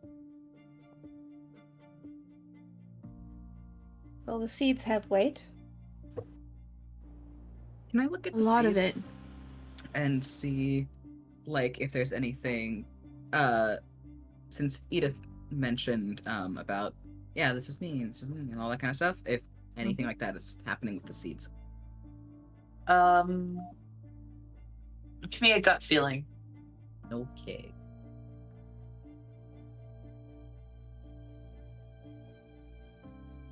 Be great. No, it's not gonna be 11. You don't have anything instinctual, although you can tell that they're important. These things are important, but you don't know why or what they do or how they're important. They sure mean something. And then she's gonna stop looking at them. Can I try for a gut feel as well? Yeah. God, please. My gut feeling is a 1. I don't have any. I have 2. I said her self-preservation is low. It is rock bottom. It cannot go further. It is non-existent. That's why she's kissing people in a dungeon. Dirty 20? Dirty 20. Look, you can tell that these mean something. The fact that they were buried at the base of what is clearly a sacrificial pole you're gonna guess that they've absorbed some energy from this ritual when it was enacted. You're not sure what that would mean or what other uses they would have, but they have some kind of power to them.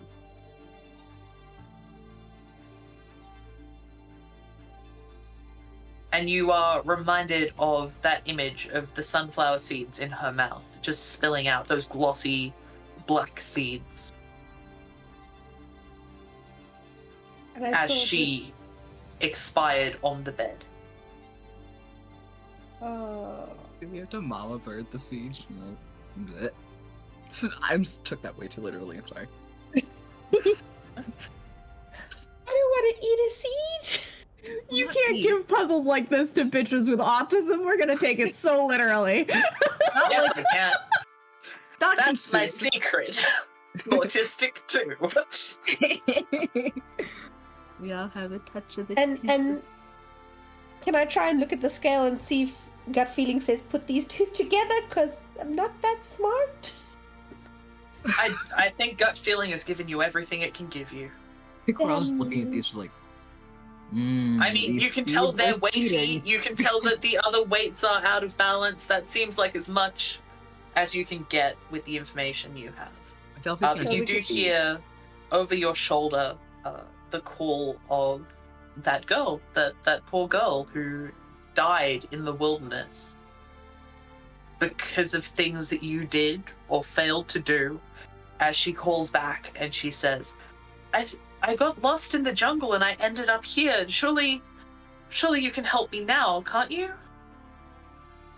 Turn her, like breathing a little hard, turn around and look. Is it on the other side of the door still? Other side of the door still. Okay, we need to get through this door. Seed on scale. Yeah, 1 seed on the scale. Like 1 weight's worth has been fixed. Another seed on the scale. Yep. Half and half. They're not quite balanced yet, but Seed. 3. Yep, you're nearly there. Seed. 4. The door opens. So you Yeah. have 3 sunflower seeds left. You put another one on. No, Okay, the no, door closes. no. Okay. What happens? Literally, Delphi got the door to open, looked back at everyone, seeds, and then like started going towards the door. Okay. So you've still got 3 left. Someone mark that down on your inventory. I'll write it down. Cool. And the seeds over. Isn't Congrats. You're the keeper of the seed. Oh right, I gotta take Delphi's severed finger off of my inventory. You can note that down as 3 sacrament seeds. Oh, maybe we will eat them later.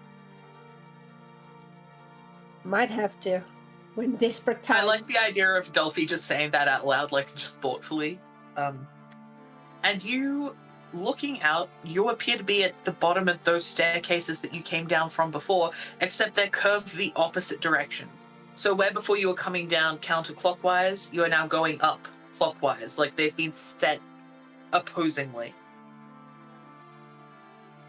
Start heading up the stairs. Do we see the reliefs in the murals here again? Except they're imprinted rather than carved outwards. Like it's like the opposite of how they were. Like you're in the back of a mirror, like everything is reversed. Okay, is there a way that's simple enough for Edith to get up? Again, it's those very shallow, very wide steps with a little bit of help, and Dick is very happy to like help you turn the chair around and like bump you up backwards. And she'll kind of lean down and be like, "You can keep an eye out behind us, just in case." And pats you on the I shoulder. appreciate that you're trying to make me feel hopeful. That is terrifying. Okay. I do appreciate it, Dick. Thank you. I'm not Yeah. spies doing so well. Going up the stairs. Not Russian spy. Why would you say that? Oh! Right! While we're going up these stairs, he's not here, and she... As you say he's not here, and you begin to turn the corner of the stairs, you suddenly become aware that the step you take. Give me a discipline roll. Also, I want to be very clear, I would not go into that without Raven actually here. Yeah. I want this information, but not that badly. Discipline? Discipline. 22. 22. So you're navigating by the light of Esmira's torch. Esmira's in the front still, I assume, because she was trail breaking before. So I've got Esmira, Delphi, Dick, and then technically Edith is last because the wheelchair is coming up backwards. But I'm sort of treating you as being in the same space as Dick from a mechanical standpoint. Delphi, you briefly look down at the stairs, and the dull shine of this white stone, you see a reflection as you lift your foot up, and you realize that there is somebody walking sort of under you. In your reflection, there is somebody else stepping with you. It's not you, because you're wearing a dress, and the person who is walking with you is wearing trousers of a older-fashioned style. And looking down, you see... Would you like to describe Victor for us?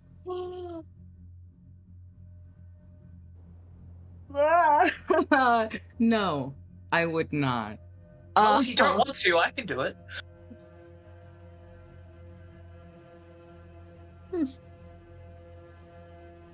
I'm gonna let you go for this one, and I'll fill in any gap. Okay.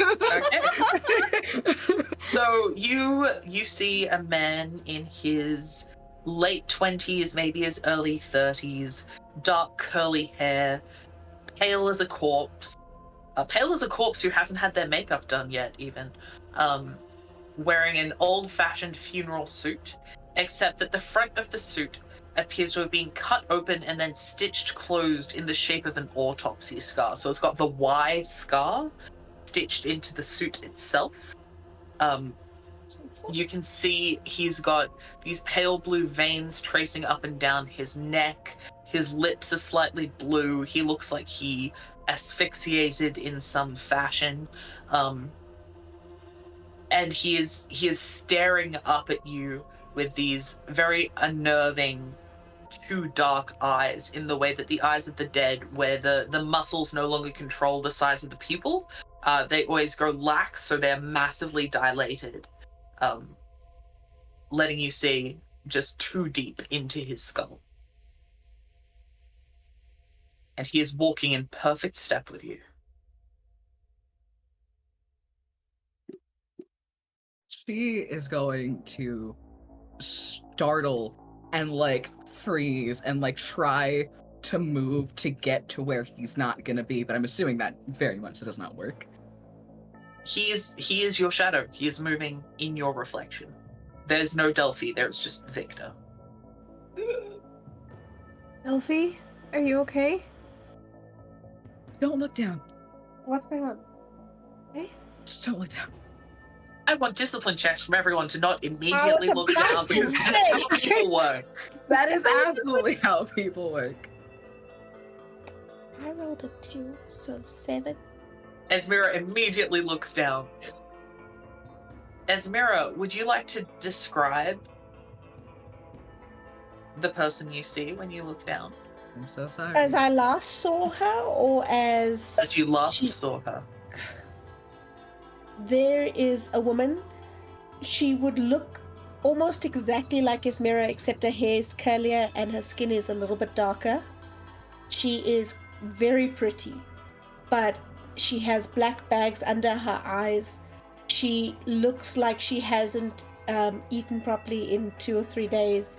She looks haggard. Her wrists are red as if they've been bound. Her nails are broken, and there is black streaks painted on her chin and her body. Like she has black paint marks all over her.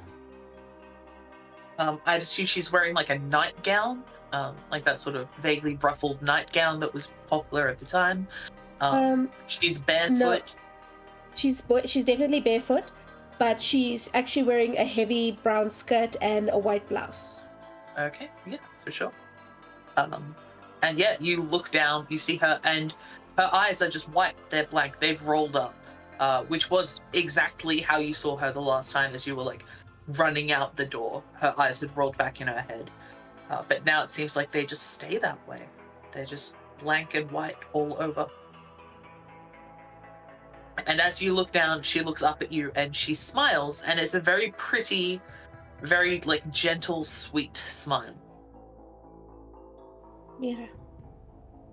As Mira Edith? kind of like leans down and tries to touch.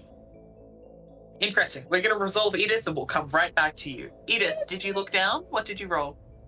Man, you're really scary. Thank you. Just as a person. I try. I'm so sorry. Oh no. 15. What did you roll? It did not come up. I rolled a 14. A 14. Okay. Well, I set 15 as our DC, so Edith looks down as well. Would you like to describe the person she sees? You picture her. Okay. All right, sure. So I didn't there have is- something set in my head, so I'm curious. I could make Yeah, something up, but I want to know what you think. you see a stunning, like, 19, 20-year-old, like, ingenue, like the classic. She's got beautiful dark curled hair, like done in perfect rolls. She's got red lips, beautiful eyeliner, like done up to the nines. She's wearing a beautiful red satin dress with, like, fairly cheap costume jewelry that's sort of made to look a bit more expensive than it's meant to be. She's got her nails in that perfect like shell pink color. Again, absolutely stunning. She's 10 out of 10. Beautiful lady. There is also a rope around her neck, which has snapped off. You can tell that under the red paint, her lips are blue. You can see bruising around her neck where the rope was tight, where it had pulled. And Edith, you flash back to the memory that, yeah, she had gotten all dolled up. She had wanted to look her best before she went. This is what she looked like the night it happened.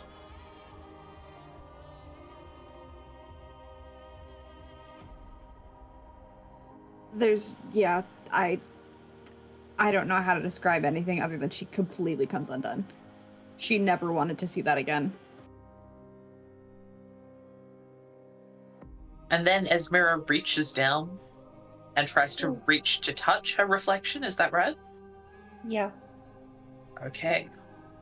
Esmera, could you make a nimbleness check for me, please? No, not this dice. These dice. Emergency dice. Nat 20. Nat 20. Ooh, Which that's means why as this you is the reach good down dice.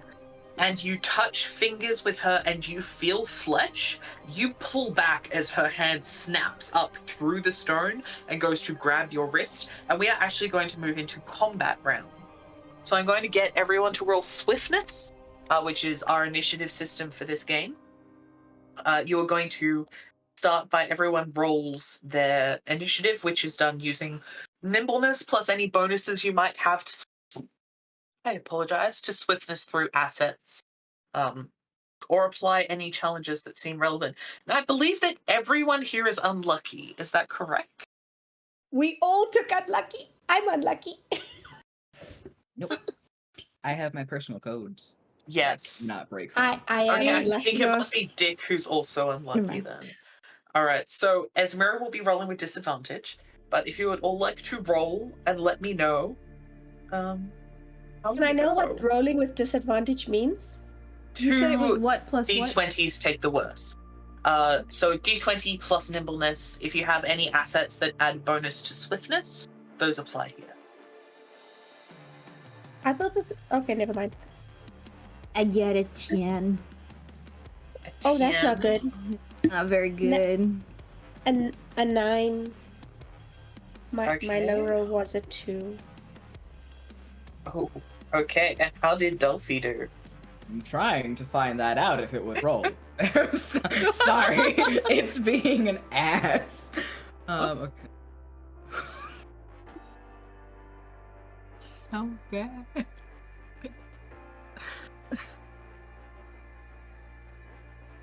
Just in case we need to see stats. 4. Or, dear God, okay. I'm so Alright. sorry. I feel bad, but not that bad. I feel bad. Listen, So, I'm gonna get each of you to put a name to your opponent, so we know Victor's name. What are the other two called? Isabella. And I have to remember. It was start with an N. Hold on. was it Norma? I think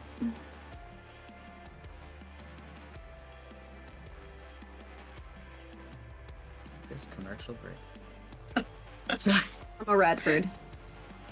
Sorry. Stage name Nellie Lewis. Norma Yes. Radford. Stage name Nellie Lewis. Yes. Okay, so we're gonna start with Isabella. Oh, you have a type. Edith has a She certainly does. So Isabella is going to reach out to try and grab at a cousin. So if you would like to make a defense roll for me, please. So that's a D20, and then add, are you trying to dodge or block? I think I'll try and dodge. Okay. So that is a 16. 16. So it will hit, unfortunately. I'm going to get you to roll your own damage because I don't want to. So roll a D6 and add 1 to it. Okay, let me grab my other dice. Also, it means that you can't get mad That at is me so when you roll really well for unnecessarily damage. cruel. So So unnecessarily cruel, Ram. Here we go. Sorry, I divide my dice by games. Ah, yes. enough. Cuddle the One. fur noodle for One. warmth. 1. All right, you take 2 points of damage. We wrestled As as she kids. rips into your calf, your ankle, with her nails and hooks them around the back of your Achilles tendon and tries to pull you down. Her fingers Oh. just sink into you like she's reaching into a pool of water. There's no proper resistance. You tear like paper under her nails. The fact that it's the Achilles tendon. I can't. Oh, Edith, my word. what do you do? Do I do? Yeah. Well, unless Dick moves me, I'm kind of stuck on the stairs. So, I don't know. Well, your legs up. Dick is going to go, do we run? I feel like we run. Should definitely run. We run.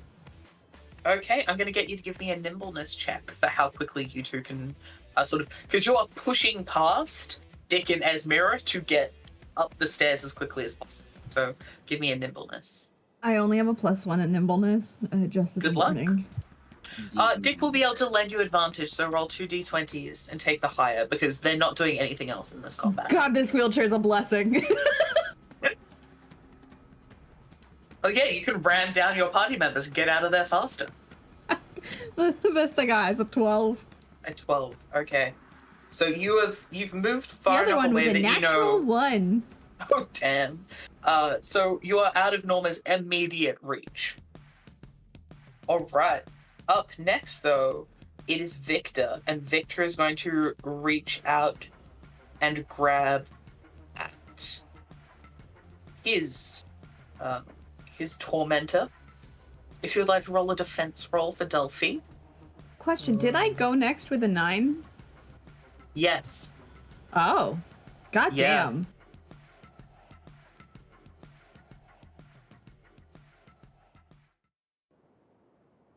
You got this. You're so great. You got No. this. You're so great. No, I don't. What do you roll? I rolled a nat 1. A nat 1. Oh no. Okay. Alright, I so... did not got this. He reaches out to tear at you at like the knee. Could I get you to roll a d6 for me for damage? Yeah, that's fair. Roll low. Roll so low. I rolled a 2. You rolled a 2. You take 3 points of damage. Cool. Okay. And you feel your kneecap slide out of place as your knee dislocates, as he again just reaches through your flesh and pushes until Luckily, you it's feel easy to the fix bottom that. part of your left leg just move out of place. And I need a discipline check from Edith as you hear the sound of bones just snapping from behind you. Also, fun fact, I'm now back at the HP that I started the session with. Just 25, motherfucker. Yeah, Edith is not concerned at the moment. You are getting out of there. But I'm not fucking. My first thought was, it's like, not love. No, she's not moving too far from Delphi. Just away from Norma. But Cove, just for your knowledge, Victor has grabbed you. You're going to have to get loose to move away. That's fair. You're still All right. holding the copper wire. Whip him with it. See if it does anything. Okay, up next, Esmira. It's not bad. So the Edith and Dick have pushed past me. I'm Yep. basically want to try and look, and as soon as I see Delphi is like get her past me as well, so I can get them up the stairs. Okay, so you're trying to like push Delphi, like pull her out of Yeah, to Victor's get her up grasp? the stairs. Okay, that's going to be a might check. Come on. This might or might not. I'm not sure. Does 19 work? 19 does work. You just got it. Okay, so you grab Delphi, and again you hear the sickening shudder as the grip on her leg comes loose. But he doesn't have her anymore. But you know that she will not be able to run on that leg. Like, she will have to crawl, or someone will have to carry her. There's no in between.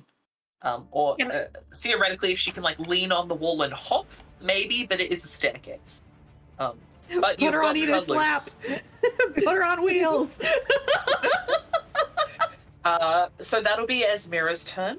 Up next is Norma. I think Norma is going to reach for Delphi as well. So this gorgeous ingenue reaches out and goes to strangle Delphi. If you could make a defense check, please. And as she does so, she goes, "You think that you can replace me? I'm unique. I'm a star."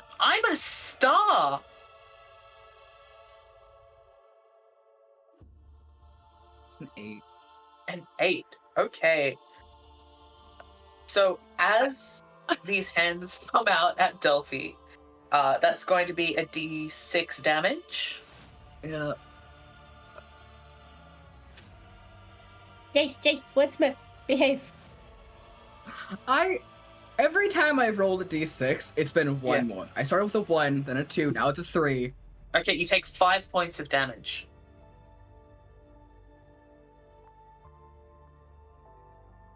And then it is your turn, and I need you to immediately make a discipline save.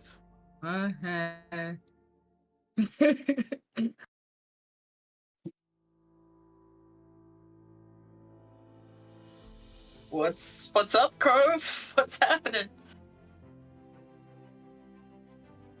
It's a 1. It's a natural 1. That's a natural 1. I am not Okay. meant... Can I get everyone else to take off their headphones, please? Delphi is And I not will meant to gesture survive when this. you put them back on. You're correct. Delphi is not going to survive. But something else is.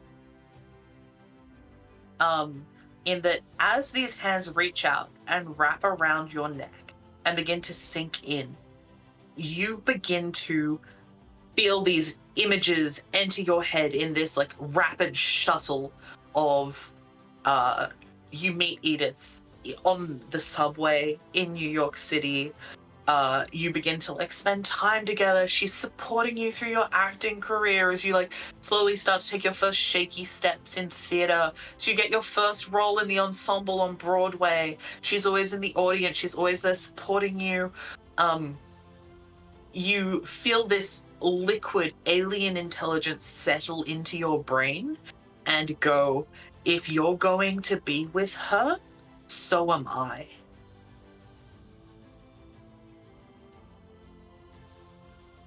And I want you to add a third witness. So you get your first strange of the game, your first power, which is the fact that you now have all of the knowledge that Norma Radford had.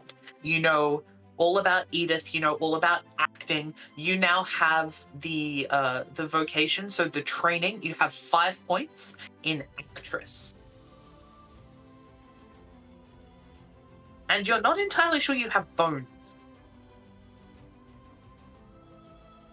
Like, you're pretty sure, considering the fact that you've already asphyxiated to death when you hung yourself, that you can't die of running out of air.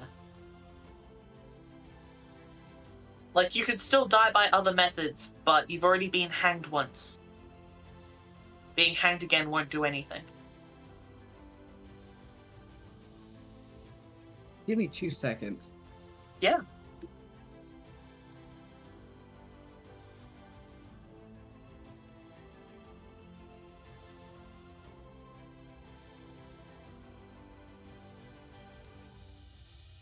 So what does that give me exactly?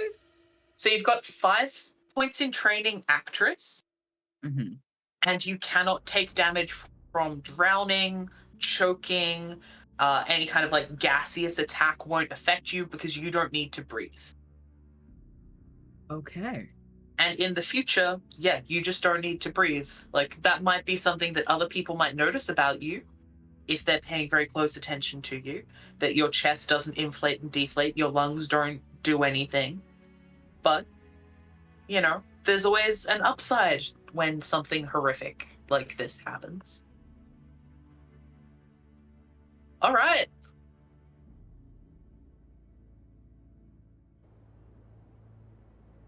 Cove's facial expressions with no fucking context is scarier than anything that has ever been done in game. Thank you. So from behind you, you hear a cut off scream that just stops after a second. Delphi, what do you do with the rest of your turn?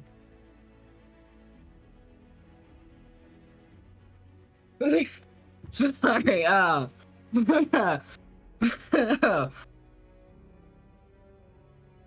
get to just have... Okay,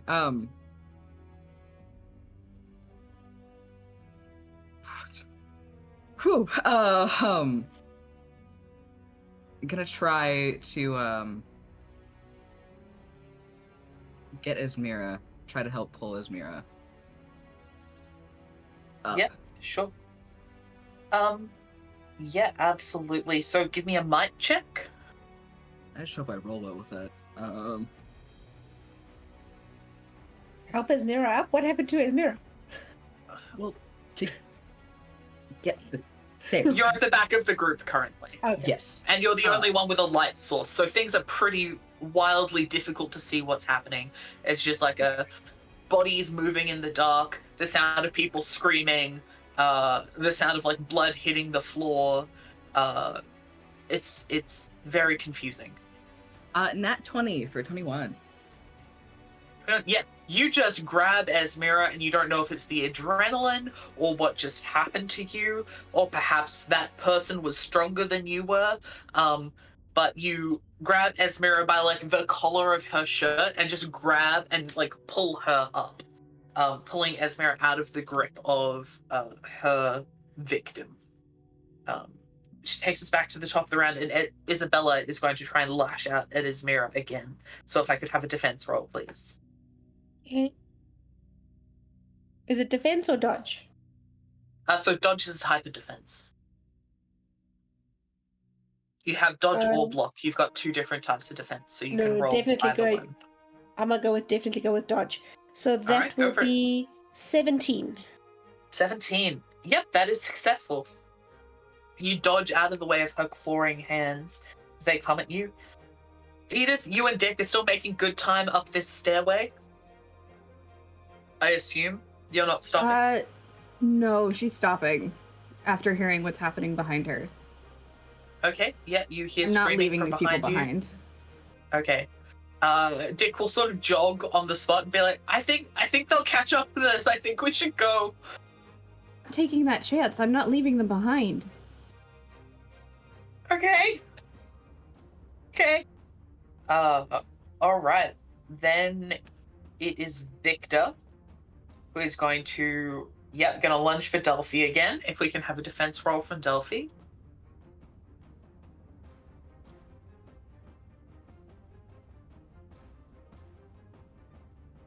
That's a dirty 20. Dirty 20. You're all right. Yeah, he does not connect. All right, Esmira, your turn. So afraid. Hustle, hustle, push, push, up, Running, up, run, running. run. Great. Give me a nimbleness. Let's see how fast you run. I'm not passing Delphi though. Like I will push Delphi ahead of me. Okay. 19. 19. Okay. So you're moving at quite a clip, the group of you. And these things, they're moving much slower than you guys are. So before too long, the group of you manage to sort of turn the corner. And hustling as you're hustling, can I get a nimbleness check from our other two party members, please? I don't like how that turnaround went. I don't like it. Something was missing, and I don't like it. I just wanted to say the most ominous shit right there. Huh? I didn't. But I wanted to. 19. 19 and 7. 7. Do I Okay. still get advantage? You do still get Because of Dick? advantage. Dick is still Okay. helping, yeah.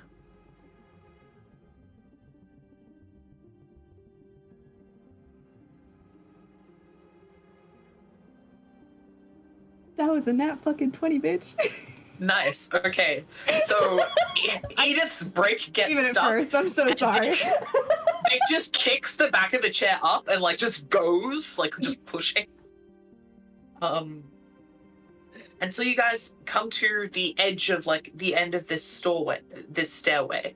There's an open archway, and above it, an inscription reads, as far as Esmira can tell, it just says, "He brings a feast."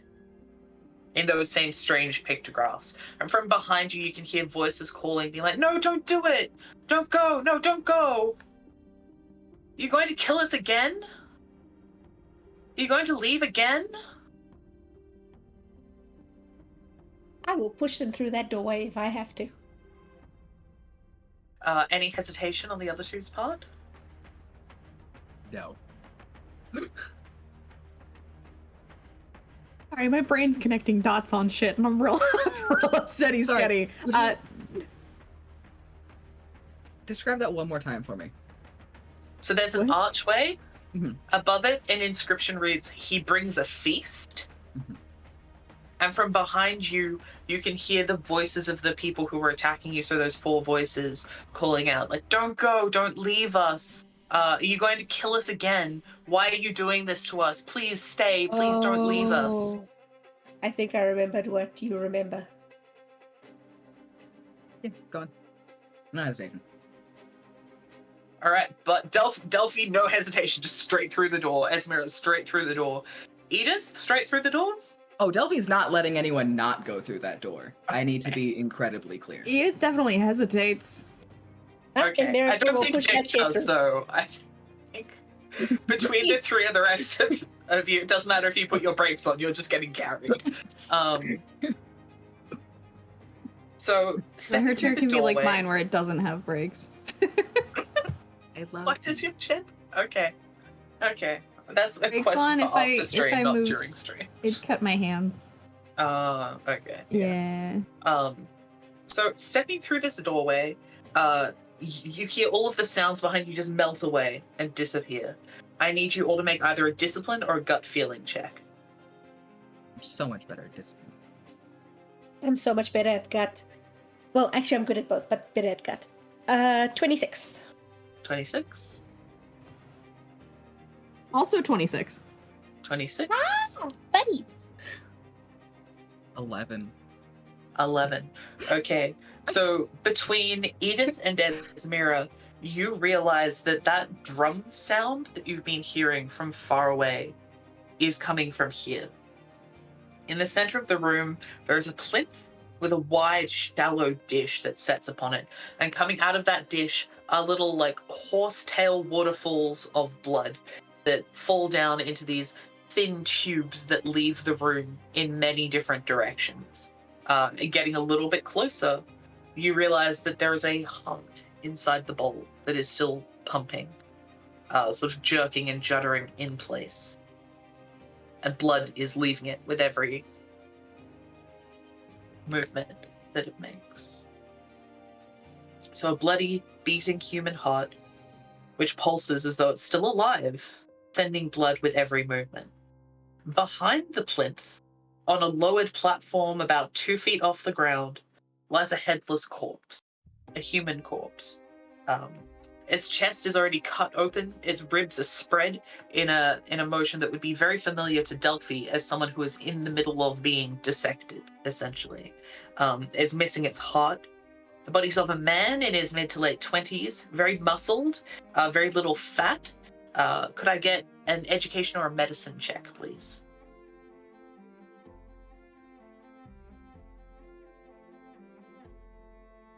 25. 25. So this man is For medicine. malnutritioned, very dehydrated. In that way that now we think of as like almost fashionable, like you know how movie stars will dehydrate themselves to look more muscled. But as a medical person, you're like, that's unhealthy. This looks unhealthy. The body is dead, but seems to have died maybe a few seconds ago. Like just looking at it, like there's still a healthy flush to the skin that hasn't left yet. There's still like just looking at him, you're like, he's not like gooey or just like dehydrated in a way that makes you think the body has been open or left for a long time. The stump of the head wound is still bleeding sluggishly. Next to this sort of shelf, though, you can see 2 small tables. One of them has a set of medical tools, including like rough, thick black sutures, and the other has a set of embalming tools on it.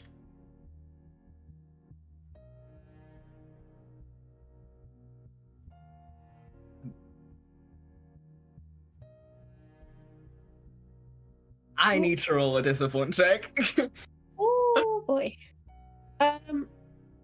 Who was it who got the message in 2 sessions ago or 1 session ago that the dancer is the one who will help us get off the island? Was it Edith? It was Edith, yeah. But it looks like she's had to step away for a second, Yeah. so... If we look around the room, is there anything else around the room? These thin, narrow pipes that are all full of blood flowing out of the room. Can we see where they're going, or are they through the walls? Through the walls. What bad choices is Delphi making now? There's an embalming tool. And there's a body. Is there a way out of this room? Doesn't look like it, just the one doorway. Well, there's nothing to be done then. Edith and I both have bad ideas. I'm not Edith. Delphi and I both have bad ideas. I want to put the heart back in the body. Delphi's gonna start her work. So you're beginning to remove the other organs from the body? Do we have a plan Stop. for this? Wait. What if we need to put the heart back? Why? We should probably figure that out first before we take it out, considering the fact that it's still beating. And also maybe before we touch the rest of the body. Delphi, considering you immediately cross to start, like, getting a good look at it, just as you get close, you can still feel warmth in this body. Like, as you, like, kneel down next to it, the skin's still putting off human warmth. Oh, it's still somehow alive. It doesn't have a head. Its heart's over there. Well, being just Edith trying to like logic her way through not having a panic attack is just, well, I mean that does kind of make sense. A body can be brain dead and still function even if there's no head, no brain to have, no heart, no blood.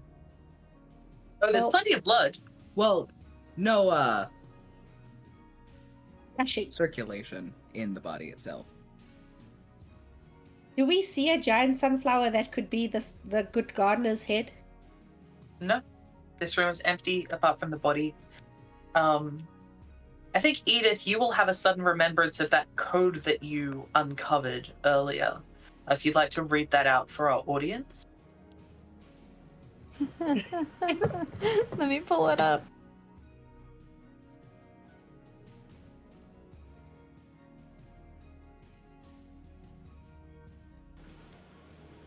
I want to mention, I got this code like 10 minutes before we started stream.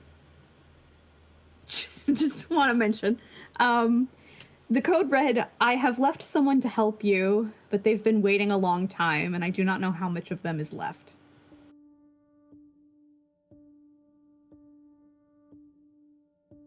I say we put the heart back in. And I think that's where we're going to call it for this session.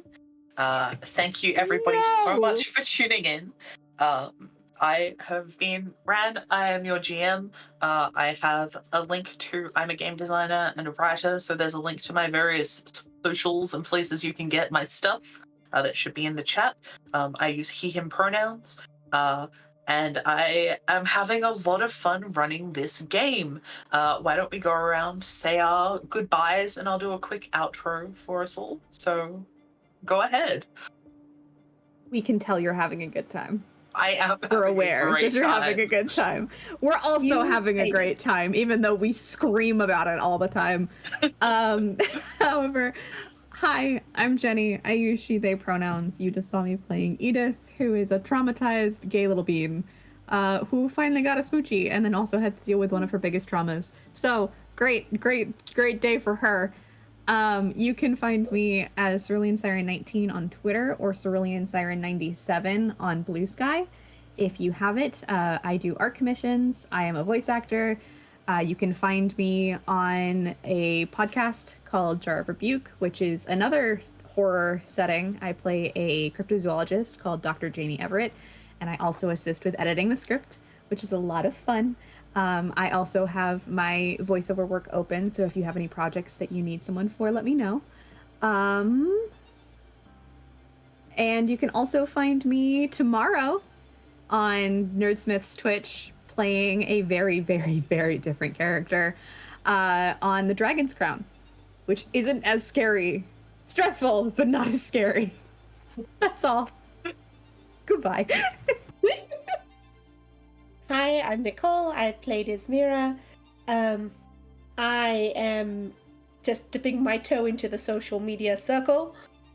And you can find Cove and myself. We play in a vampire game on Saturdays on Hypermeister's channel. You're welcome to join us, where Cove is one of the craziest people you have ever seen in your life. And I just try and deal with it. Also, oh my god, this is the most fun game ever. I am having so much fun.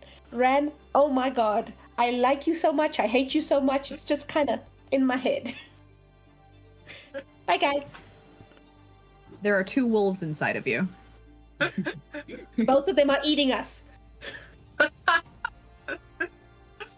Well, hi, I'm Cove. I use all pronouns. I don't know what these people are on about. I'm having a phenomenal time. This is great. It's so much fun. I should be more stressed than I am. But that's fine. And on this game, I play Delphi Foxglove, who's an optimistic little mortician, who's doing her best. Really doing her best. And is really gay. You can find me over on Meister Hypster's Twitch, as Nicole said, on Saturdays. You can find me on Tuesdays over on Dinner and a Game.